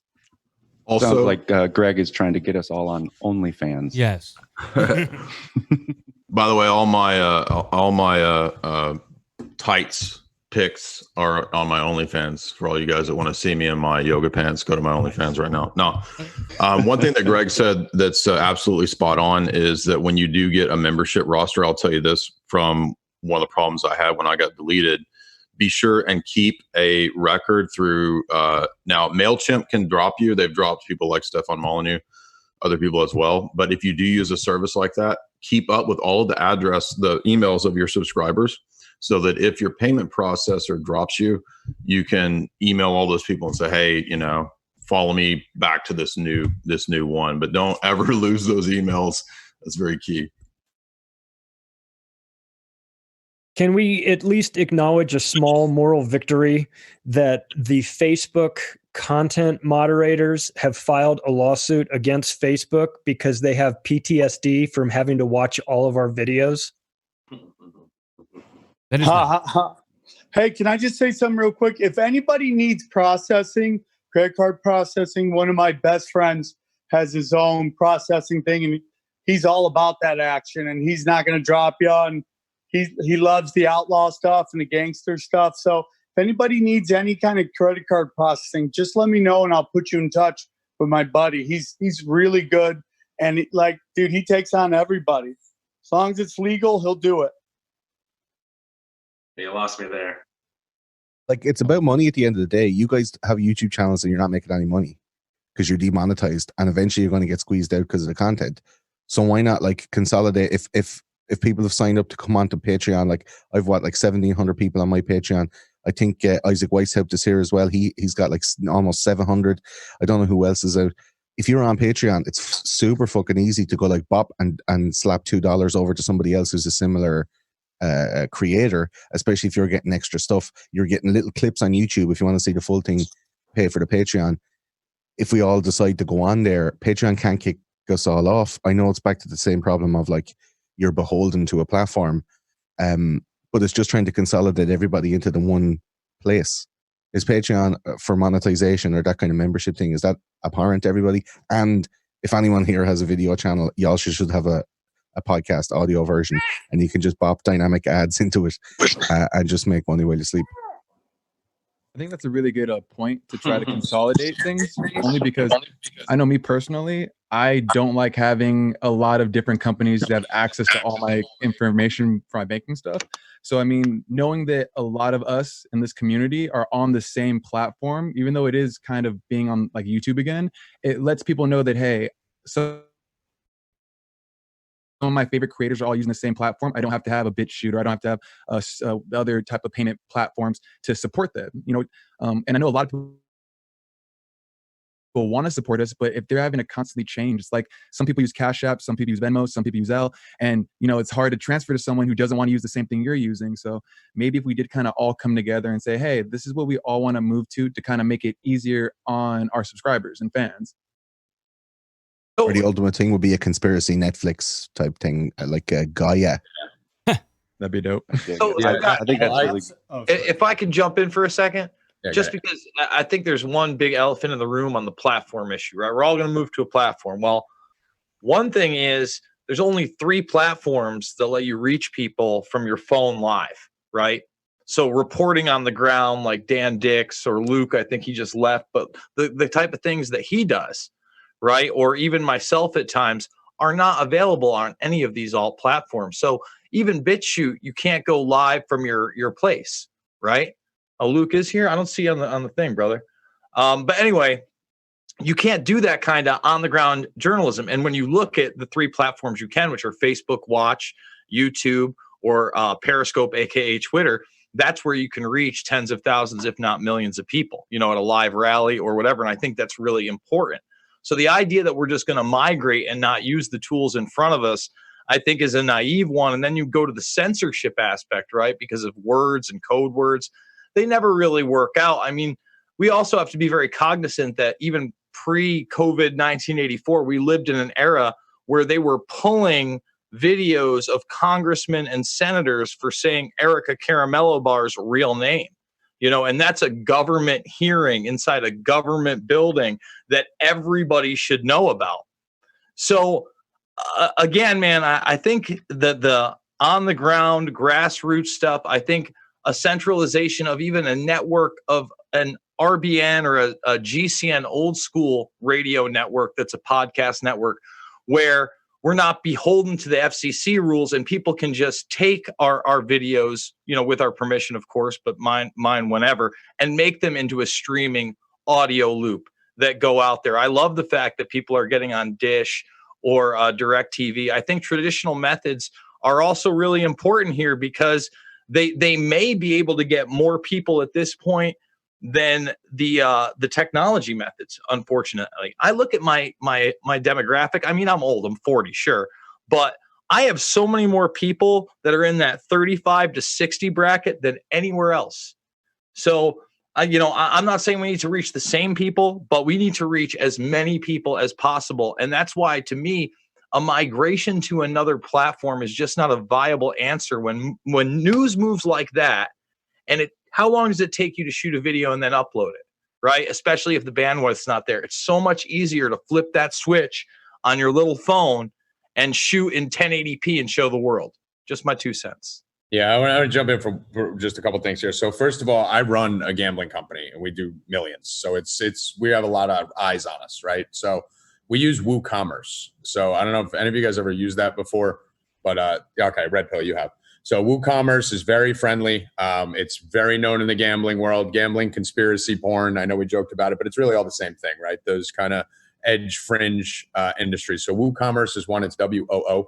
Another thing is, I don't know if anyone has any input on this, but one thing I did prior, not on YouTube, but on SiriusXM. So when I had a show on there, we weren't even allowed to curse. So I would kind of tease what I was doing on there and then send them to my site. So it kind of goes back to the building of the website for just a few $1,000s that Jay was talking about earlier. Jay, you might have some input on this. I saw you right in the chat, but I haven't started a YouTube channel yet. I'm probably the only one on here that doesn't have one. And the reason why is because I'm assuming with my crazy fucking ass, it'll get pulled down in 3 seconds. So I've just been avoiding it until I see how this 230 thing goes. And then if this ends up working out well, then I'm going to launch and just risk getting black. But I think what you could do on YouTube, at least a model that I'm looking into right now, is start your YouTube show, title your YouTube show safely, talk generically, don't cross any lines, don't even toe the line, don't come near the line, and then move them to your website. So tell them if you want more. I know a lot of people do Patreon. I don't know if that works well with you guys or not, but if you have a website, you are the platform. So I know everyone keeps talking about moving to another platform. You're just going from one overlord to another. And listen, if we all run to BitChute, I guarantee you they'll start attacking BitChute, right? So, but if we are the platform, if we are the network, then you have a thing. So have your own little network, have your own little j.com, kate.com, cost you a couple grand, start the YouTube show, Do a little bit on there. Don't go over the line. Don't curse too much. Don't play videos. And then when you go to your website, you can pretty much do whatever the hell you want, because you're probably not going to have hundreds of thousands of people on there, and you're not going to be on the radar. So you keep YouTube happy. You don't need to have a Patreon. You can, that's fine. I don't have one, but you can have a subscription service on your site. Just call it, Kate Gold on the site. And they have a $5 a month, $10 a month that they pay to you on your website through WooCommerce. And that's where they get all the VIP. That's where they get the uncensored. That's where they get the hardcore. So that would just be my 2 cents on doing that to kind of stay safe on a platform like YouTube. Red Pill and others probably have better input on that than me. And I do want to point out, I mean, this is a really good opportunity. You mentioned the kind of a cooperative before, and someone mentioned Gaia earlier. And I think it's a really cool idea to have something that's free. However, you can pay to have no ads. You have a different ad network or something like that. And then the money is allocated to people based on the viewership of their show on this network. There's a lot of incentive because with all of our audiences combined, you get a whole bunch of people to intermingle with each other's audiences, reach new people. You have a whole network of different creators. And then you have a show on there. And, if people want to watch it, they don't have to pay to watch it. However, there might be some ads. It's like YouTube Premium or something like that. And again, it's a cooperative. So you have control over your own shows. No one is going to force you to do anything. And also, I want to mention that CRTV a couple of years ago did that kind of same thing with a bunch of conservative voices that were basically muzzled on YouTube. And they ended up selling their company for something like $300 million to the Blaze. So, I mean, and I don't do this for money, but if we were able to gain that amount of security in what we were doing, we wouldn't have to be so worried about being censored, because we would be hard to stop, basically. We'd be, quote unquote, too big to fail. And I think that would be very helpful in being able to get our messages out to new people. Yeah, I think it's important that we don't, even if we did start a website or something, or we propose that idea where you can get our content uncensored, it doesn't mean we don't have our own website. It doesn't mean we don't utilize YouTube and put clips on there. Like, it doesn't mean we have to stop doing any of that. In my opinion, the more places we're at, the better. I mean, I've always been my stuff's all open source. I tell people, put it wherever you want. I don't care. I mean, when I started my show, I was a huge fan of James Corbett. I loved the way that he did it, where he's just like, hey, you want to rip it and just post it on your YouTube channel? Who cares? Like, the most important thing is getting this content out. And then you can start a Patreon page. You can do something like James Corbett, where he has a subscriber page, and you can subscribe for some extra content or whatnot.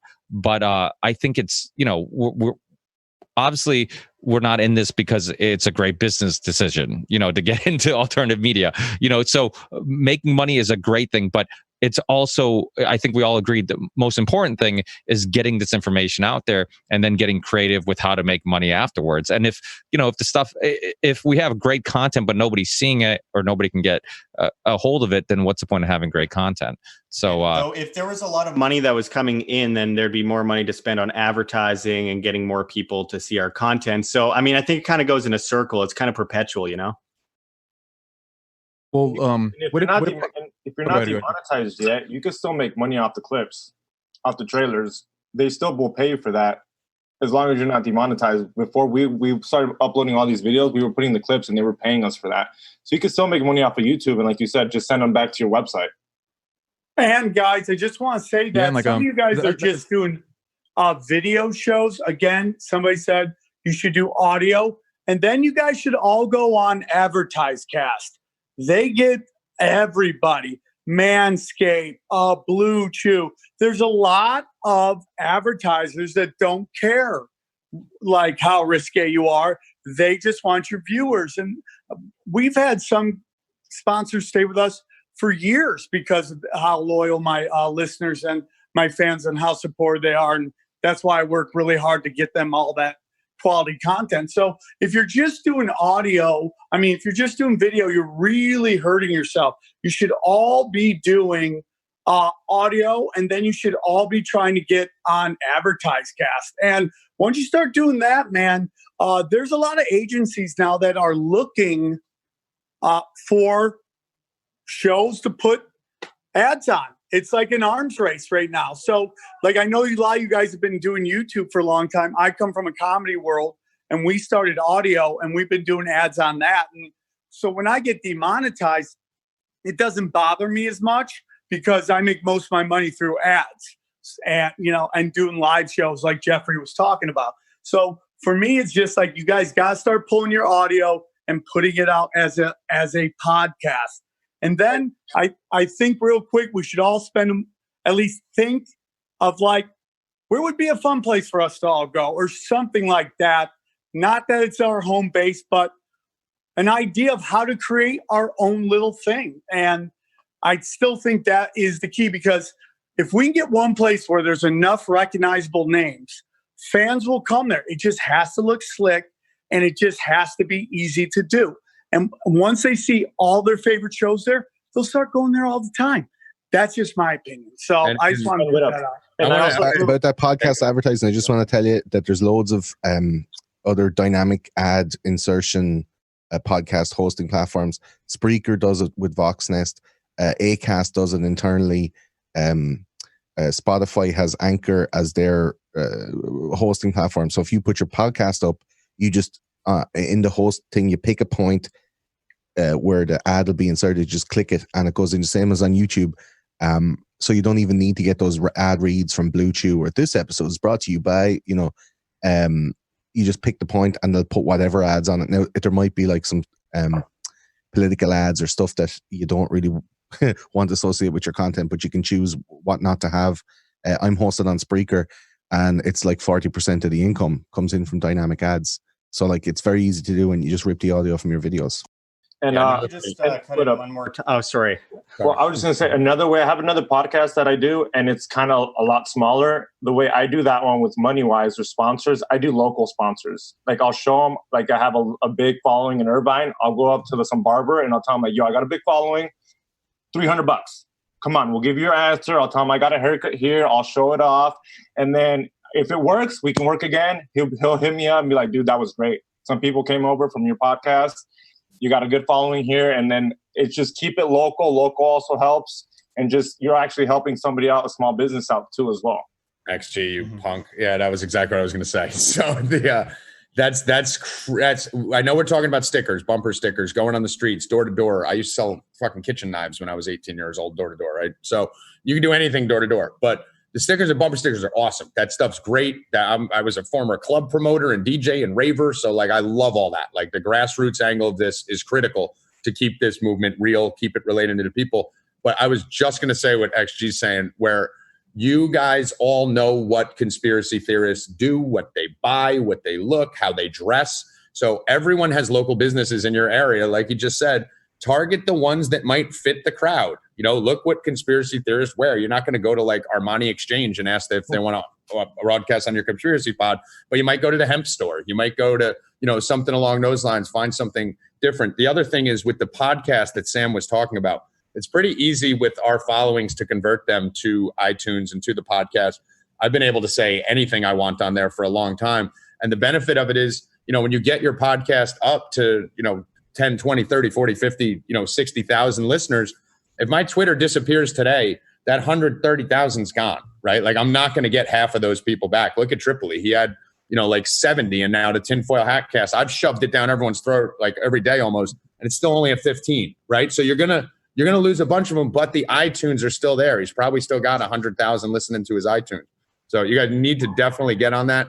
And to go back to what he said before on those ad channels, I don't put ads on mine, but I'm in a little bit of a different situation. You can actually have these ad networks, if you work a deal with them, where they could just backdate your ads. And XG, I think you guys do something like this too. I know this is what you were talking about, conspiracy guys. You can actually have two options. You could do ads on your, if you just want a 60-second Bluetooth Chew ad that you read, but you can also monetize your prior podcast, and they'll just put in whatever they want. So that way your live podcasts maybe have no ads or just one ad, but your back ones might have 2, 3, or 4. And that motivates people to listen to your pod within the first week so that they can avoid those ads. And then if they do go back and listen, you can get paid on the prior ones and not kind of muddy up your current one with just ad after ad after ad, which no one really wants to hear. But I actually got to jet out of here. I just wanted to throw that in. I got a conference call in a minute. So thank you guys for having me on. I really appreciate it. And I'm going to try to follow as many as you as I can if I can find you. But I appreciate you guys having me on. And if I could just throw something in, I have to take off too, but people get the wrong idea about the ad networks. Most of the advertisers on these ad networks that advertise on YouTube don't have anything against advertising on your videos. It was YouTube as a conglomerate that decided to pull ads from videos. They used ISIS videos a few years ago as a reason, an excuse, and they started pulling out ads on content they deemed inappropriate, whatever that means. So these advertisers, even Pepsi and Coke, I'm sure they wouldn't have a problem advertising on your videos if they're part of another ad network that isn't AdSense. So just moving away from AdSense, I think, is really important, because these people are happy to advertise and get money from your viewers one way or another.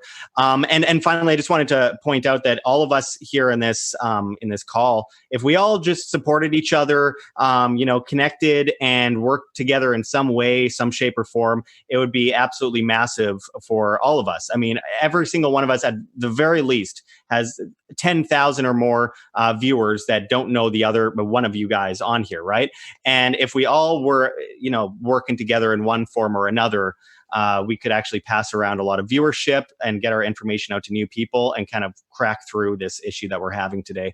I really appreciate being on this call, and I got to take off, but it's an honor to be in this massive call with all of you.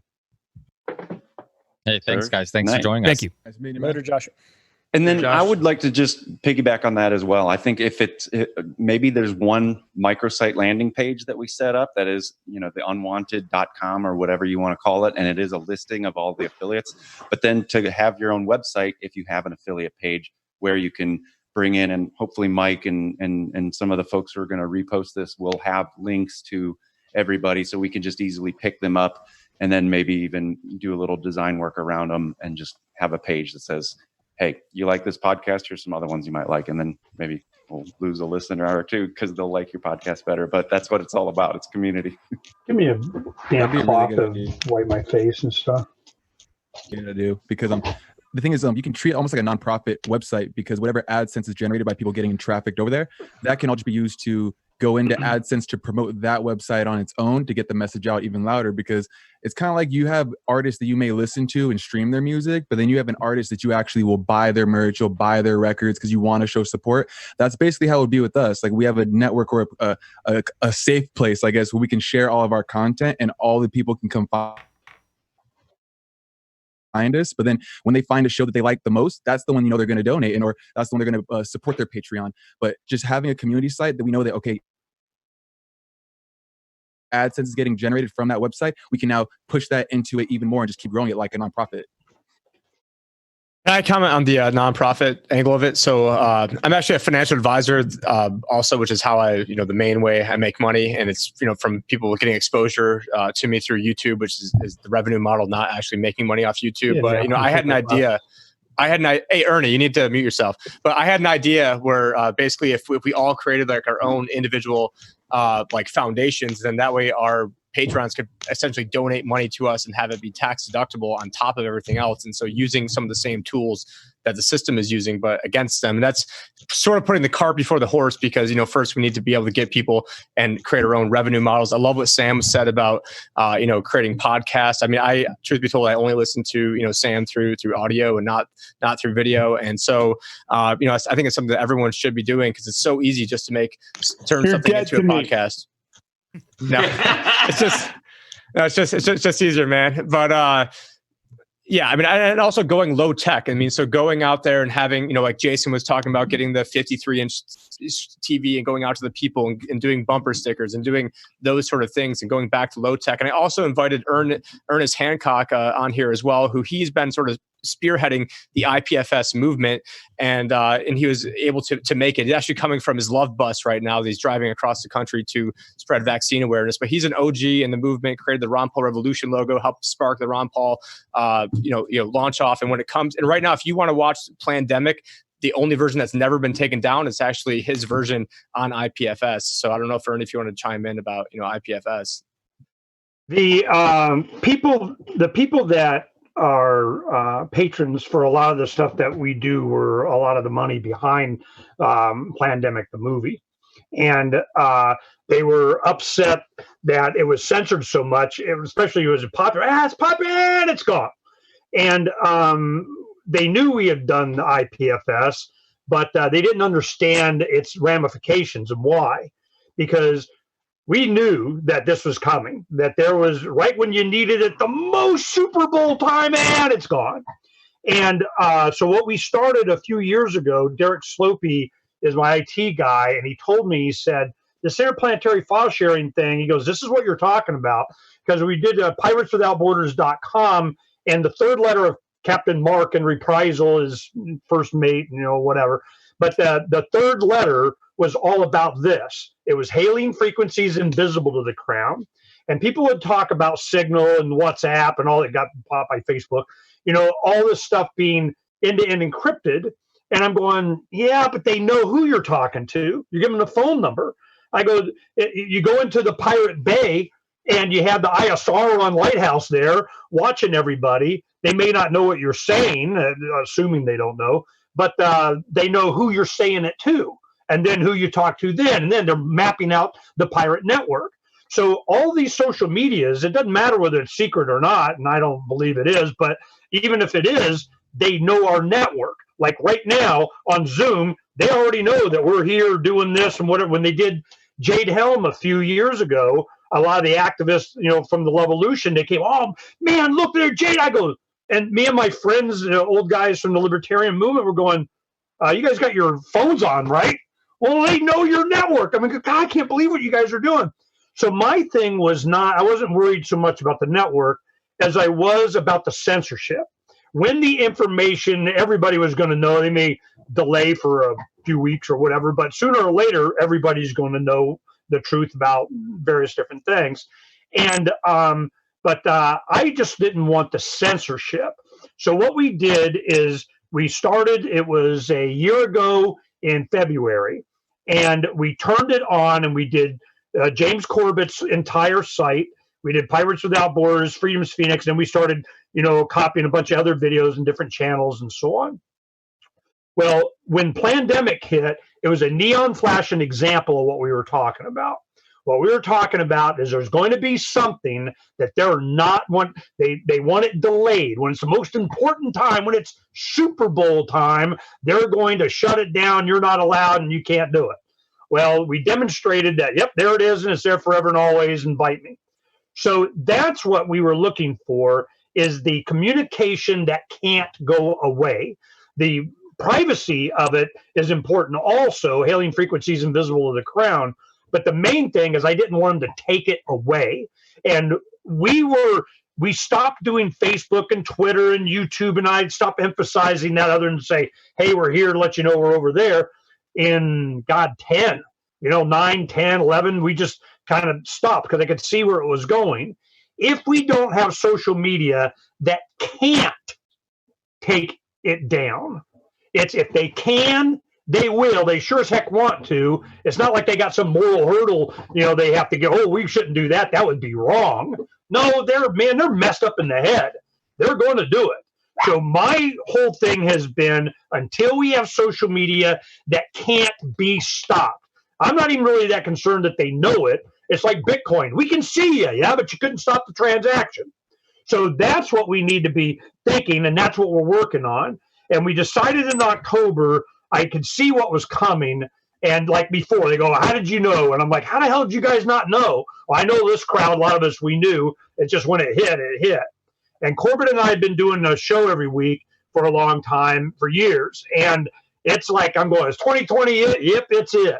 So in October, we decided to do this. December, we got funding. January, we bought the bus. For the last month, we just started the tour yesterday. I take it in tomorrow to get painted and wrapped, and logo will be at Fork Fest. And we're going to be chasing 76-degree nighttime weather so I can sleep nice, whatever, throughout the next year. We start in Northern America, and we're going down south for the winter and then back up. And the reason is to support individuals that are challenging all this mandates for vaccines. And there's two issues. Do I own my body? Is it mine? I don't need forced notions and potions from the Crown into me and my kids. And the other thing is, if it pleases the Crown, may I occupy my own land? That is one thing. I can occupy the sidewalk in front of City Hall or the police station, and I'm fine. And I can have them power wash my crap into the gutter for me. But if I take that same tent and sleeping bag and put it on my own land out in the desert, you go to jail for not having an occupancy permit. And I'm like, when the hell in America did that happen? So that is what I see as a big thing. I own my body, and do I own my land? And the thing is that that's what governments were created for, is to protect me, not have me locked down, not have me curfewed, not have me, I can't, see, so what good are they if they're not defending those individual rights? So in a nutshell, that's why we're doing this. That's what we're doing. We're on the road. It's begun. Well, everyone can go to ipfs.io. It's amazingly documented. I actually was taking a look at this a few weeks ago. I wrote Charlie and Ricky and Sam about this as a potential means for distributing content.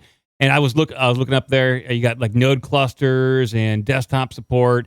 It's a really awesome piece of technology that everyone should look into and start using.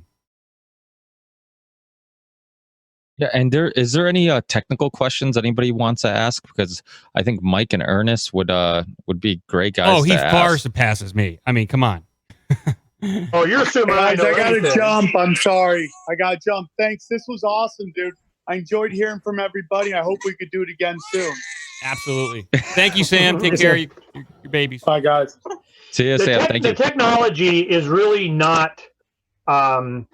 I'm not the guy. Derek Slopey is the guy that is my IT guy, and he explained it to me. And I go, let me get this straight. I can take any file, audio, video, text. I can put it up on our own servers that have an IPFS node. It's kind of like a blockchain transaction or whatever. An IPFS node, and then anybody that wants it can go get it, and then it replicates on the nearest server to them, cached copy of that file. And then anybody else, and it goes, the fastest ping, it goes to another one and another one. There's tens of thousands of these nodes.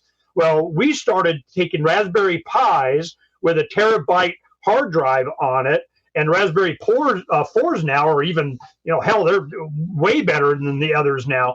And we wanted pirate boxes so that for a couple $100, somebody could get, a terabyte, have all preloaded of all of Freedom's Phoenix stuff, Pirates Without Borders, James Corbett, and we take it and they have it, and it's a node, they turn it on, and it's done. And what happens is the more you request a file like Plandemic, the faster it serves it, because there's more copies of it. It scales automatically. So this is, to have me do it, I'm like, but Derek already has it done. The next stage, we've been working on this for years. The next stage is search. That has been the problem. And now we have IPFS page, an index of all of them. Because I'm old enough to remember in the mid 90s, Yahoo was just a couple of college guys that, here's the listing of cool stuff. It's cool. And you want to go look at the cool stuff here. Oh, you got a cool page? Well, send us a cool page application and we'll put you on the cool list of being cool. It wasn't these robots and everything like what Google did.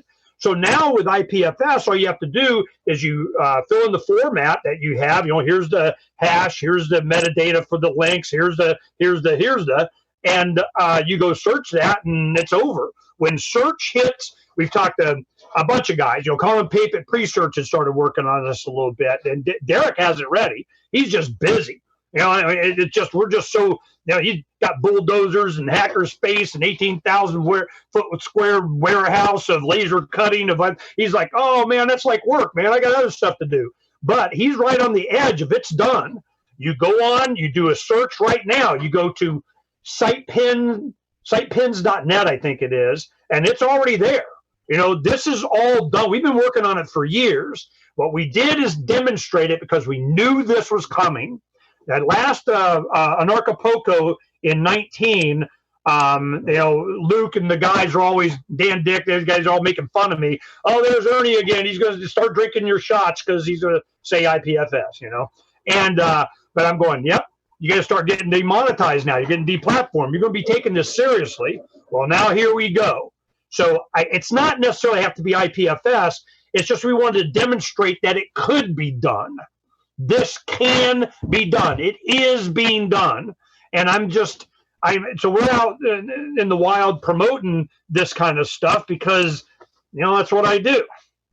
So I don't know any more than you guys other than that it works and we can get you guys set up. I mean, it's not that hard.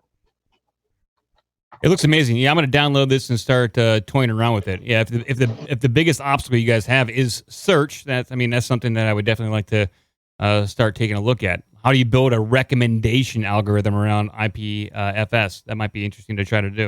And it's all built. It's all right there on GitHub. You can take a look at the code. So very interesting stuff. Well, I mean, what else? Is there something else? I mean, I'm all about.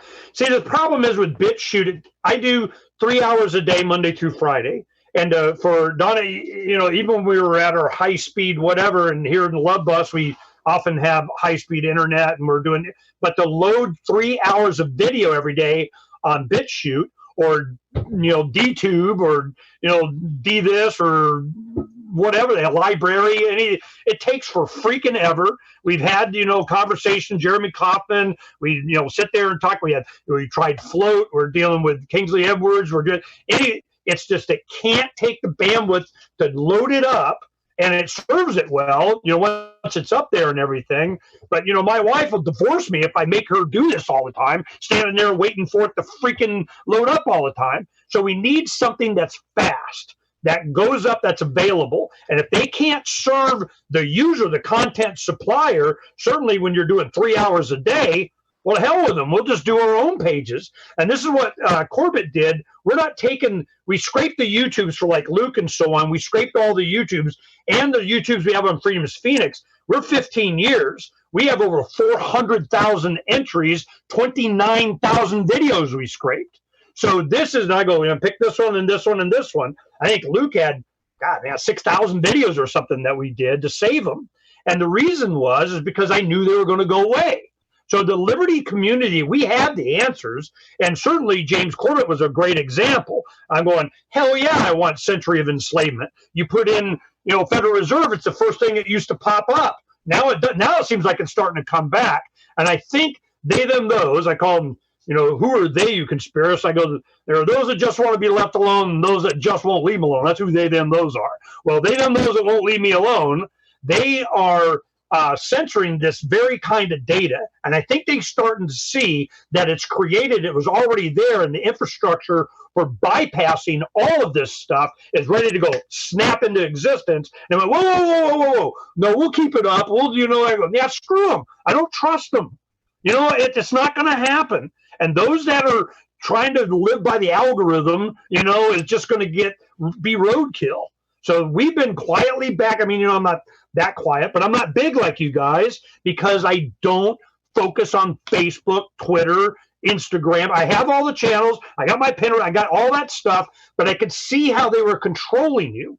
They were getting you to do certain stories and not others. Don't say these words or you'll get penalized. You've got, it's just, screw that. That was not what this whole thing was about. So I can see it's neon flashing example, of what's coming, and it's going to get worse. And a lot of things, these social media, they just want to do what they want to do, and they want to be all communist or whatever. I don't care. And what they really want is protect themselves from copyright violation. And then you got to get into IP, and I don't give a crap about IP. So my thing is, if they can maintain, enhance, expand their intrusiveness and control over the individual and benefit them and screw you, they will. And I just need to know, can they? And I want to give you this before, I shut up. But this is the one thing that I would go to all these different providers. We'd have Atmanon from Minds. We'd have, Float and Jeremy in Library and all these guys. I've been following crypto since the beginning. I got my first crypto when it was, $3 or something, Bitcoin. For all this time, I could see what was coming to decentralization. That's what pirateswithoutborders.com is all about. If you go to pirateswithoutborders.com, read the letters of Captain Mark, you'll see, that we've been predicting how this is going to play out. My whole thing is that we have to decentralize in everything. I'm here at Jay Noon's at the Free State Project in Henniker near Manchester. And when this all started, he's a horse trading, individual. What did he do? He got 300 pigs, dozens of cows. They're building a slaughterhouse, 40-foot refrigeration truck. The Free State Project is not going to starve because they can. This is all going to be about food. That's why on the way out here, we're stopping at Harvest Host, RV kind of brewery and golf courses and farms and, dairy farm, stop at a dairy farm. These people are, he went to get, he said, farmer's dilemma. I have 4,000 hogs that I have to euthanize. Who wants them? I'll give you a $300 pig or $1,000 pig for $100. Tyson said you can't sell them. You must kill them or you'll lose your contract. I'm like, what the hell?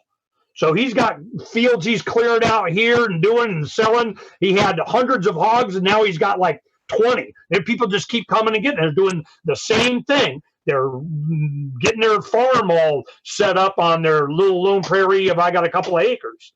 So we left a couple of acres and we did aquaponics and chickens and goats and turkeys and all this, that kind of stuff. But we hit the road and I miss my chickens, man. They're easy, but this is going to be a food thing.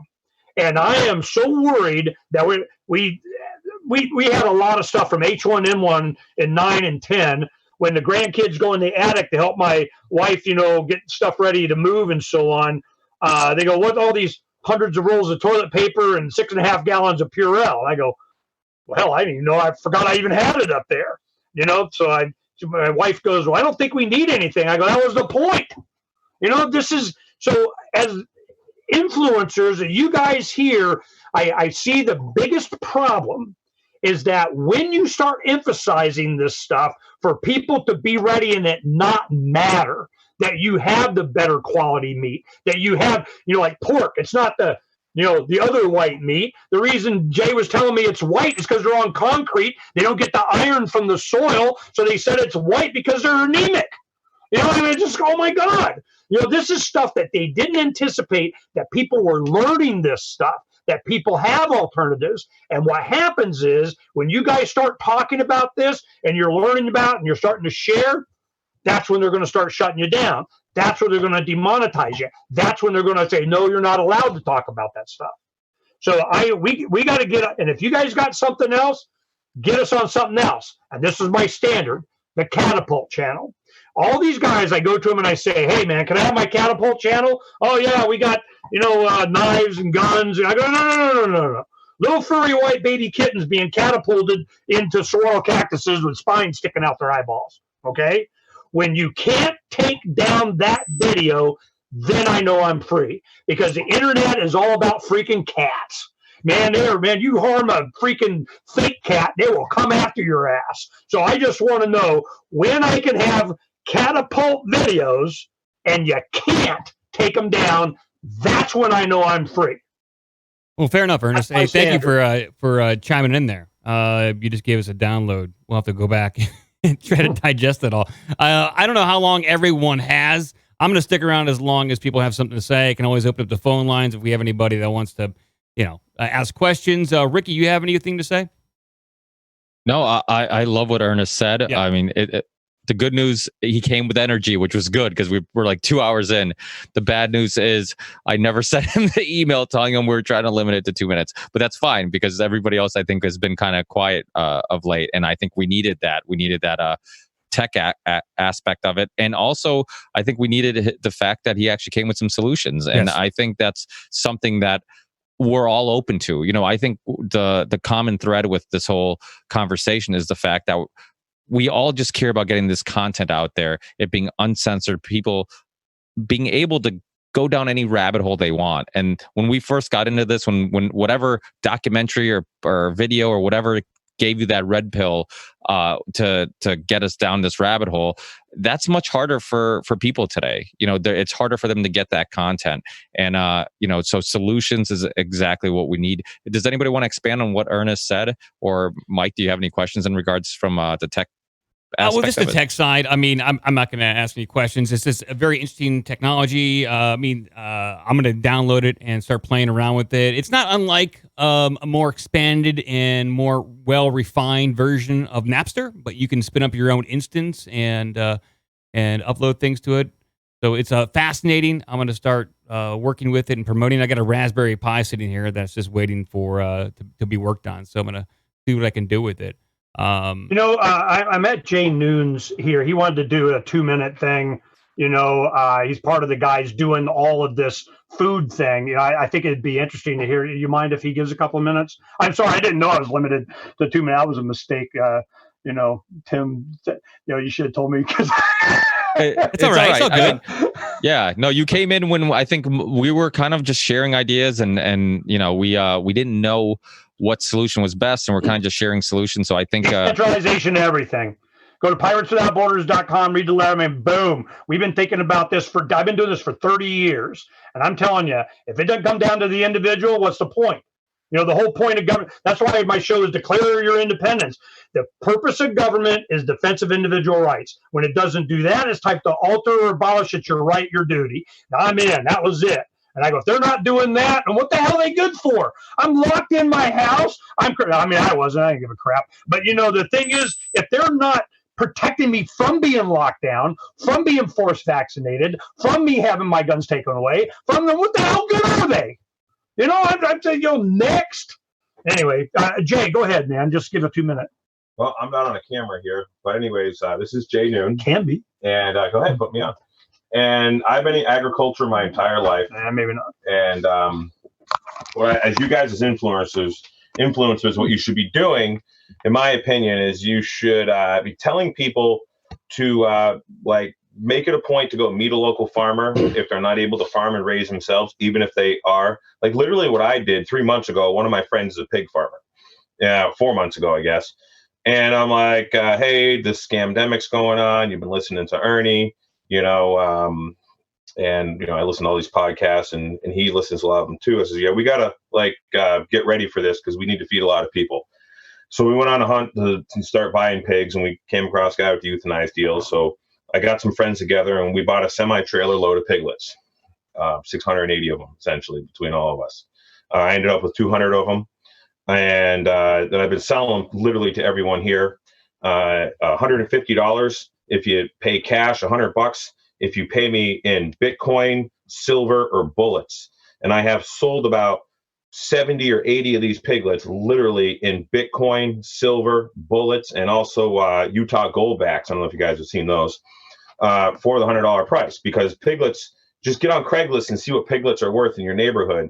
They're probably asking anywhere between like $150 to $200. That is insane. I mean, 2 years ago, it was to buy a 30-pound piglet was like $15 at some auctions out here, or high retail was like $80. Everything's like double the price. I've been scavenging the Northeast for cattle. I'm going to pick up 4 steers on Monday. On Wednesday, when I bring some market hogs to the slaughterhouse. And we are, our problem is with the processing capacity. In fact, that's everyone's problem. That's Tyson's problem, for example. But, they're controlled and they have an agenda and whatever. I'm not going to get into that. But you need to support your local farmer right now. If you're like living in a condo or something, or in an apartment, but maybe you got some cash and there's like a guy who's got like a farm stand set up and he's selling like beef that he raises or pork or whatever. Ask him what he needs on his wish list. Maybe you can buy him some implement to make his life easier. Maybe you can prepay for like a half a cow. I mean, we need to start buying, our food futures directly from the people who are raising the food. That is going to be very important that you make those relationships now, and that you guys can tell your audience to go make those relationships with local small farmers. Maybe you got teenage kids who need something to do, or 5-year-olds. Make them go out there and clean paddocks and help, castrate piglets and deal with cattle and deal with sheep and lambs and all that stuff. Whatever, it doesn't really matter what it is. Protein is a serious thing. And when there's a protein shortage, you're going to see all the bad shit that you've seen, like in all these countries that have collapsed, like Russia, like, Venezuela, where they're, eating all the dogs, and even countries that would have had to eat all that, whatever they could find for years. Lily Tang, who grew up in China, who's one of my neighbors now, she talks about how they had to hunt rats as kids, and, people in the city could be doing that in the near future. But build good relationships with people who produce food and try to help them and learn about it yourself. I mean, it's all very possible. And most of us, Joe Stallaton, look up who he is. He's got stuff all over YouTube. Just watch some of his things. I mean, all of us could literally, on just, a couple acres, produce a lot of protein with chickens and pigs, especially if you're not too far from an urban area or a dense area. You can get a lot of waste food right now. There's a lot of stuff being wasted. We're getting pallets of yogurt for free right now. I'm feeding like perfectly good yogurt. I'm dumping it out to piglets every day. And others I got a ton of chocolate chips for free, a ton of peanuts for free. So I almost have no cost into feeding these piglets, and they're gonna, in 6 months, each piglet's gonna be about 180 to 200 pounds of meat in a freezer. So just keep that in mind. Make some relationships with some local food producers. That's going to be very important to everybody's future. Thanks, Jay. Inspiring, isn't it? This is already happening. It was, for me, I knew it was going to be technologically, how are we going to be able to decentralize down to the individual? But it had to happen. And the communication, they'll start shutting down because you're not allowed to have sell food and you didn't get a permission slip from the crown you can't. And I'm like, oh, okay. You need hailing frequencies invisible to the crown. The big thing is we're worried about, our internet. AT&T is, we have that, and Verizon, and it's just a drain on the surveillance on God forbid you have all your computers on. It's like 2 gig a day just in drainage. I just found this out. I'm like, what the hell are you guys doing? How much data? You owe me money, So this has been, so now I'm looking at Starlink. Well, is Elon Musk going to, route us out to the man, and give on the Mars base gets a, Space Force landing pad? I mean, I have no idea. Hey, Ernest, I hate to cut you off, but I got to reel this back in. We got a lot of people here. I just want to make sure everyone has a chance to speak one final word before we kind of wind this thing down. And I may open up the phone lines, although that may be a mistake. I thank you, Ernest, but we're kind of short on time here. Does anybody want to add to what Ernest said or anything that's been said throughout the night? Any closing thoughts or whatnot, or any questions you might have for somebody else who's on this call? Yeah, I've got one real quick. One of the things that we can all do doesn't require any money, doesn't require anything more than just a little bit of effort. We got to all support each other. I think this maybe goes without saying, but helping each other's shows and spreading the word on, as long as we're still available on social media, we have this connection to one another. We're familiar with each other's work for the most part.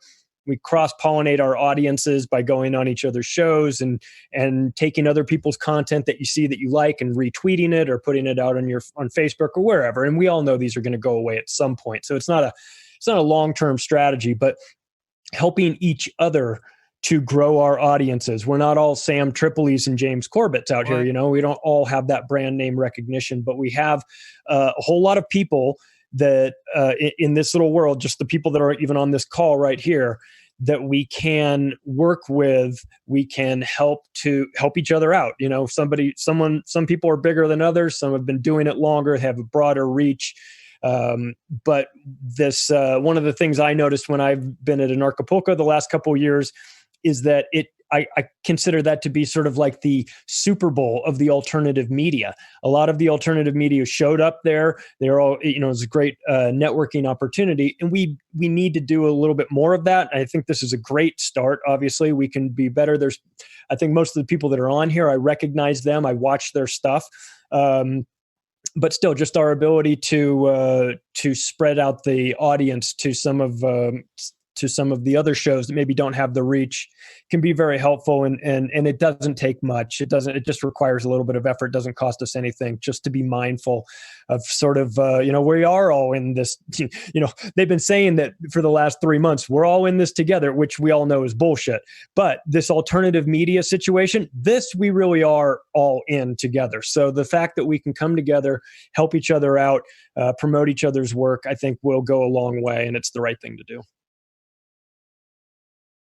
I know this is almost over pretty much, but I mean, anyone should leave a comment if they would like for us to all be on a website. If not be on a website, I think we should have one more large Zoom like this, see if what everybody's fans said if we should go to one website or not. But I definitely do think that we should all team up and do like a live show, a live podcast, maybe a 2-day event where it's like, hey, you get 3 hours of Kate and then you get another 2 hours of Gordo. And it's kind of like Acapulco, but obviously not in Mexico. Let's keep it here, but just a mixture of everybody and see what can happen. Sam's been trying to do it in Vegas where he was going to get everybody, do some stand-up. Everyone did their thing. Everyone did their show. And you bring your fans and you paid like, be a 3-day event, pay $200 and you get to see everybody hang out, interact, buy merch. And I mean, why not? Yeah, I mean the Red Pill Expo does it, and many other events do it. Yeah, sorry, did I cut somebody? No, I was Jump just going in, to Jay. add that people do like to do the live in-person stuff. I don't have that huge of an audience, but I have been able to, in the last year, just through doing like book tours, I've been able to pull pretty good size audiences of at least 50 to 60 people in the different cities that I go to. So if you have a mediocre sized audience like me, you can pull at least 50 to 60 people. So I think if we were in a big center like that, we could have a good live crowd. Good point. Would it be pertinent for us to maybe get all this stuff down in writing and have kind of like a living document that we can add to stuff that can be implemented, like blue sky kind of suggestions, and then like actionable tasks in something, say like a Trello board or some kind of a Kanban organizational system if everyone's on Trello? There's stuff like Padlet is another app where you can add and link all of these mind map stuffs together. So like all of us that were on this call can add in their knowledge, links to websites or services that can be used, and we can share the knowledge and links and have a database that we can all pull from. That's also an excellent idea. Yeah, I like that. Anybody else want to jump in? Any final thoughts or opinions or perspectives? I mean, I think that we did, we're kind of doing what I was trying to accomplish, and that's not really come up with a solution, but share possible solutions and kind of go from there. And, I think the one thing we keep hearing, which is super important, is support one another, get this information out there as much as possible. Let's find ways to get this information out there. And then you get guys like Tommy G, who's probably, very money savvy. He can find creative ways to make money in other ways. But if people want to make money with the content, you can get creative with that too. But we have to get the content out there first, because if people aren't aware that you're doing it, then, you can't put promotions or market it or whatever. So that's super important. Anybody want to add in anything? Kate, Tim? Yeah, Kate hasn't spoken in a while. Cretchit hasn't said anything. What say you? Well, all of this, can you hear me? All of this is way over my head, but I love the idea of everybody working together because our reach is super powerful. I love that we all have different voices. I love that we all talk about different stuff. I think we continue this conversation and we don't really need to commit to anything right now. Let's try a few different things. Let's just keep the conversation going. This is a great start, I think. And I actually have to bail, but I was very honored to be here and listen in on most of this stuff. I'm taking mental notes and I'm learning from all of you. And thank you for having me. Back to you. Thanks, Kate. I really appreciate your time. Thank you. Bye, Kate. Thank you. Bye. And anybody else want to add it? I mean, I'm a big fan, as you guys know. I've been saying it over and over again. James Corbett. That's why I made sure he was on the call. I love the idea of getting the information out there as quickly as possible. Let people rip it or whatever, and share it on any website they want. But that's not the only way to do it. That's one way that we like to do it. But we should entertain all these things. And like XG said, we can ponder on all these options and all these things and kind of go from there. I mean, as long as, I think everybody's biggest concern is as long as nobody's censored and we can get the information out there, because that's the most important thing. It doesn't matter what we agree on or what we don't agree on. It's about getting the information out there, and everybody should have the right to listen to everybody's content and watch everybody's content and enjoy it. So we need to find a way to bypass that and get the information out there. And I think working together is a great step in the right direction. I think everybody connecting, hopefully a lot of people will connect after this podcast, share emails, do SwapCast, do all those type of things. And we can continue this conversation with, kind of just sharing ideas and challenging ideas and seeing if we can come up with some solutions that people can all agree on. And we might not all agree on all the solutions, but that's kind of the purpose of this, is trying to figure that out. Yeah, no, I like what you said about SwapCast. I think that's huge for trying to get on other people's audience. Because the other thing is, there's a lot of people out there who never had a chance to get big because they were, blackballed out of the gates or shadow banned out of the gates, depending on what they were talking about. And then to also, comment on Charlie that, yeah, Anarchapulco is really the sort of like the Super Bowl of a lot of the alternative media. And there is one coming up next month in Anarcho Vegas, which is not going to have as many people at it, but it'll be, like Dan Dix, Josh Sigerson, if he can get back into the country because he's stuck down in Mexico, but like G.R. Griffin. So, some of the OGs, Ernest will be there as well. So we do have a lot of the, some people, because right now, you get a plane ticket to Vegas for nothing. The event's like $20. So, it's, would be a cool place to be. And also the founder of it, Kingsley Edwards, also started a social media sort of like in beta right now called Float.app, which Josh was talking about, which, is started by, this type of community. And it's really doing a lot of the things. Not to say it's the end all be all, because, we should really be diversified in a lot of platforms. But I really appreciate, you guys having me here. A lot of you have been big inspirations to me, and thank you. Thanks for coming, Tim. Well, we have so many people to thank. My God. Just to thank you, everyone, for being a part of this. It's just insane that we can get this many minds in the same digital room here. It's been fascinating, and I am humbled. And thanks again, everyone. And also, this show, I'm going to try to give it to everybody. Post it anywhere you want. Just like I was saying, my show's open source. Post it, share it. I don't care if you have links to my website or not. Just get the conversation out there and do that. So feel free. I'll try to contact everybody and give them the links to the audio and maybe even video if they want to post it on YouTube, and get this out there. And hopefully we'll all reconnect in the near future and continue this conversation, because I definitely think that we're far from being coming up with a solution. But I think the only way we do get there is having these conversations. Yeah, there's a lot of people that dropped off that didn't have a chance to say goodbye. I feel bad about that. Like Greg from Higher Side Chats, he dropped off. Bermas. So I apologize if we couldn't get to everyone, because it's just been an amazingly busy show. But thank you, everyone, again. Thank you to Mike and Kretched for putting this on, doing the technical aspects of it. We would be, banging rocks together if it wasn't for you guys. So we appreciate your technical savvy and know-how. As soon as I process everything, I'll send out links and download the video. I'll get with Ricky and Charlie. And thanks to Sam Tripoli for kind of quarterbacking this thing, and Ricky for doing the all the hard work of coordinating this. And the emails. And the emails, yes. Before you guys go, I just want to know, is there a file download place video that you guys are having good luck with that you can post fast, have access? I don't even care if it's a big, small, but just takes video, downloads, and you can access the file platform, or are we just starting to use our own platforms? So like I stream out, so I'm streaming out to YouTube and Twitch right now. I just download from there. But if I were to upload and download and to send it out to somebody, the quickest way I do it is Dropbox. It'd be preferable to use something else that's quicker, but that's what I use right now. And anybody else before we let everybody go? Anybody want to plug their websites, plug their Twitter, plug guys, plug away. Well, before I dip out, just want to kind of say thank you guys all for inviting me. Of course, shout out to Sam Tripoli for the invite also as well.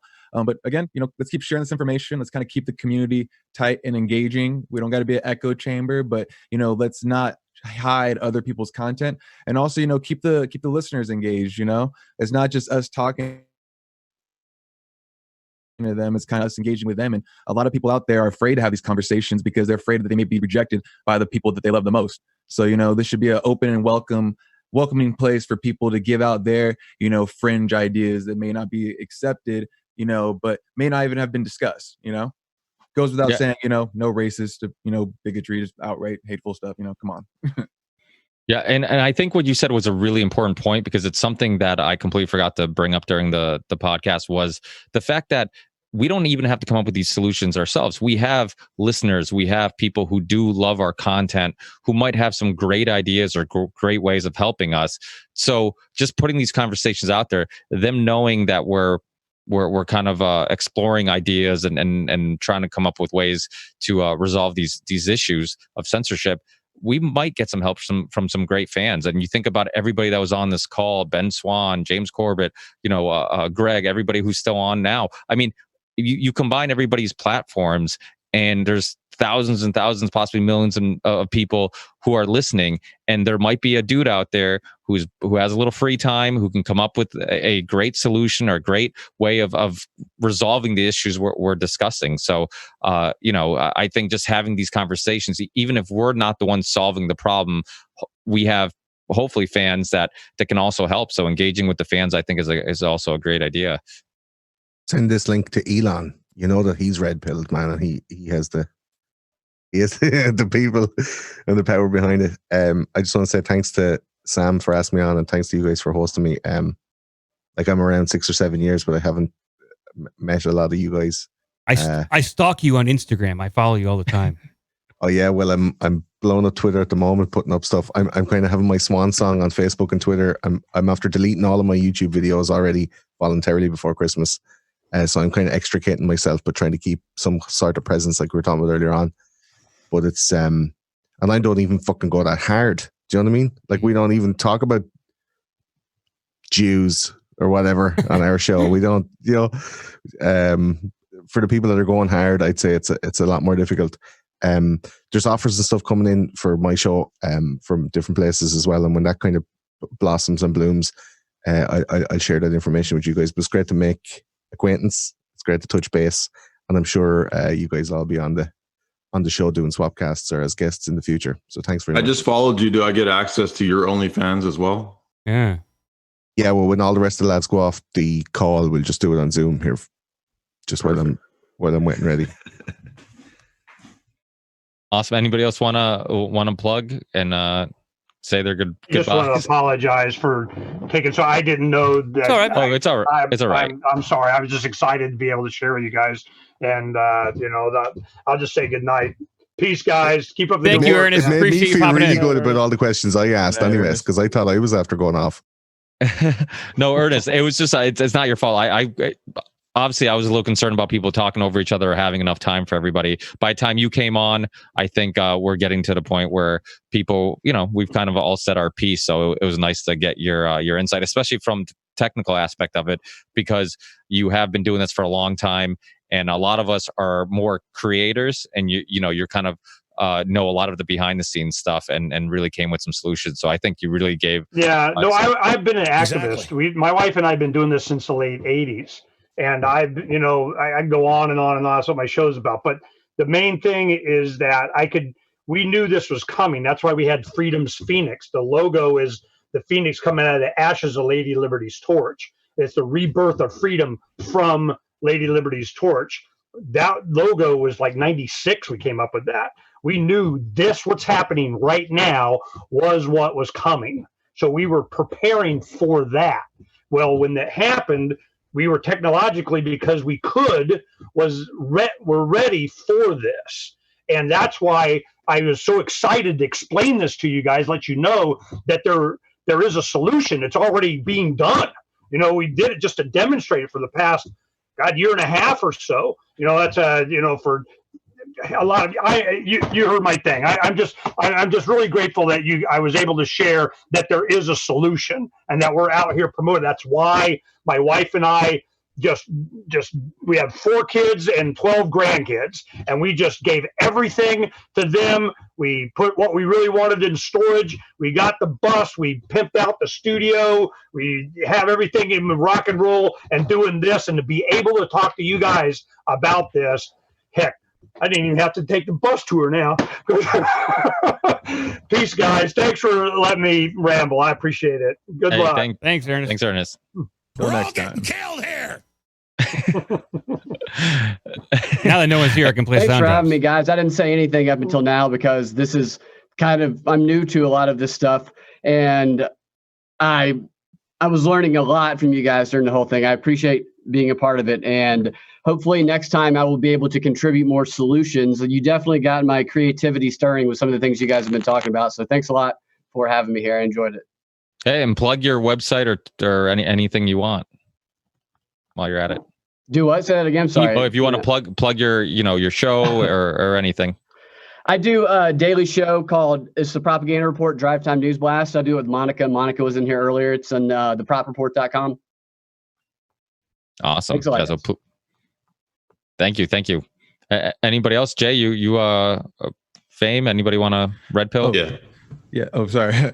The Block is Hot podcast. Once a week on Wednesdays, YouTube, same thing. All social media, The Block is Hot podcast. And of course, thanks for having me. I want to grow with you guys and get to know you guys all a bit more. Yeah, big time, have you man. guys on the show. Thanks for coming on. He's a man. I think we can wind it down. I'm gonna start playing the outro music here, Ricky. Yeah. Well, did everybody kind of say their piece or plug whatever they wanted to plug? I mean, if you plug it now, you're getting the best fans because it's the people who stuck around for 2.5 hours. Jay Dyer, you can go to jaysanalysis.com. I know that off the top of my head. Hey, Jay, did my emails go to your spam account or something? Is that why? Because a couple people said that my emails were going into their spam mail. It could be. He doesn't like I have a gigantic inbox that I have not gotten. I've had to pay people to catch up the inbox, so I wasn't trying to avoid anybody. I apologize if I didn't get to it. Oh, I just didn't know because I know I think I sent you the link via Twitter, and then that's when you jumped on. So I didn't know if maybe you weren't getting my emails. No, it's all good. That was my mistake. Actually, I was a little bit late because Sam thought it was earlier, so I had planned something before this, but that's okay. Anyway, I'm Jay Dyer. If you want to follow me, you can just type in my name. I'll come up. But thank you guys very much. I'm honored. And I do a lot of interviews, a lot of similar stuff. So anybody wants to come speak to my audience, I have a decent, mediocre sized audience, but we have a lot of fun. We're a community, so. Any of you guys want to hop on, just hit me up on any of the socials. Twitter is probably the easiest way to reach me if you want to get me there. But yeah, thanks so much. Thanks, Jay. Thank you, Jay. And of course, people know the conspiracy guys. You want to plug? If people don't know the show? Yeah, those conspiracy guys on everything. I mean, we're on fucking everything. Any social platform there is. I have a presence on everything, just in case. They're good. They do like 7-hour shows. Yeah, we go deep dive and a lot of dick jokes. It's kind of a bit of levity. Those dudes, they look good. All right. And Turn the Frogs Gay. No, we've loads of stuff from like ghosts and ghoulies and werewolves and kind of cryptozoological stuff into like hard conspiracies and Jimmy Savile and pedophiles and the Vatican and a lot of history stuff. It's history and comedy, and sure, look at anyone that knows history knows it's all a conspiracy.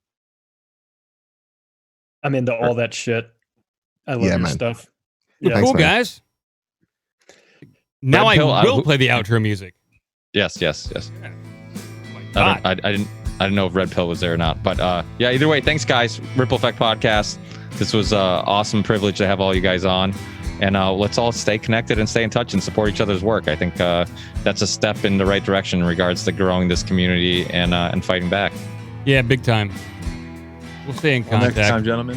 See you soon. Until next time. Thanks, everybody. Thank you. Take care, guys. Have a great night.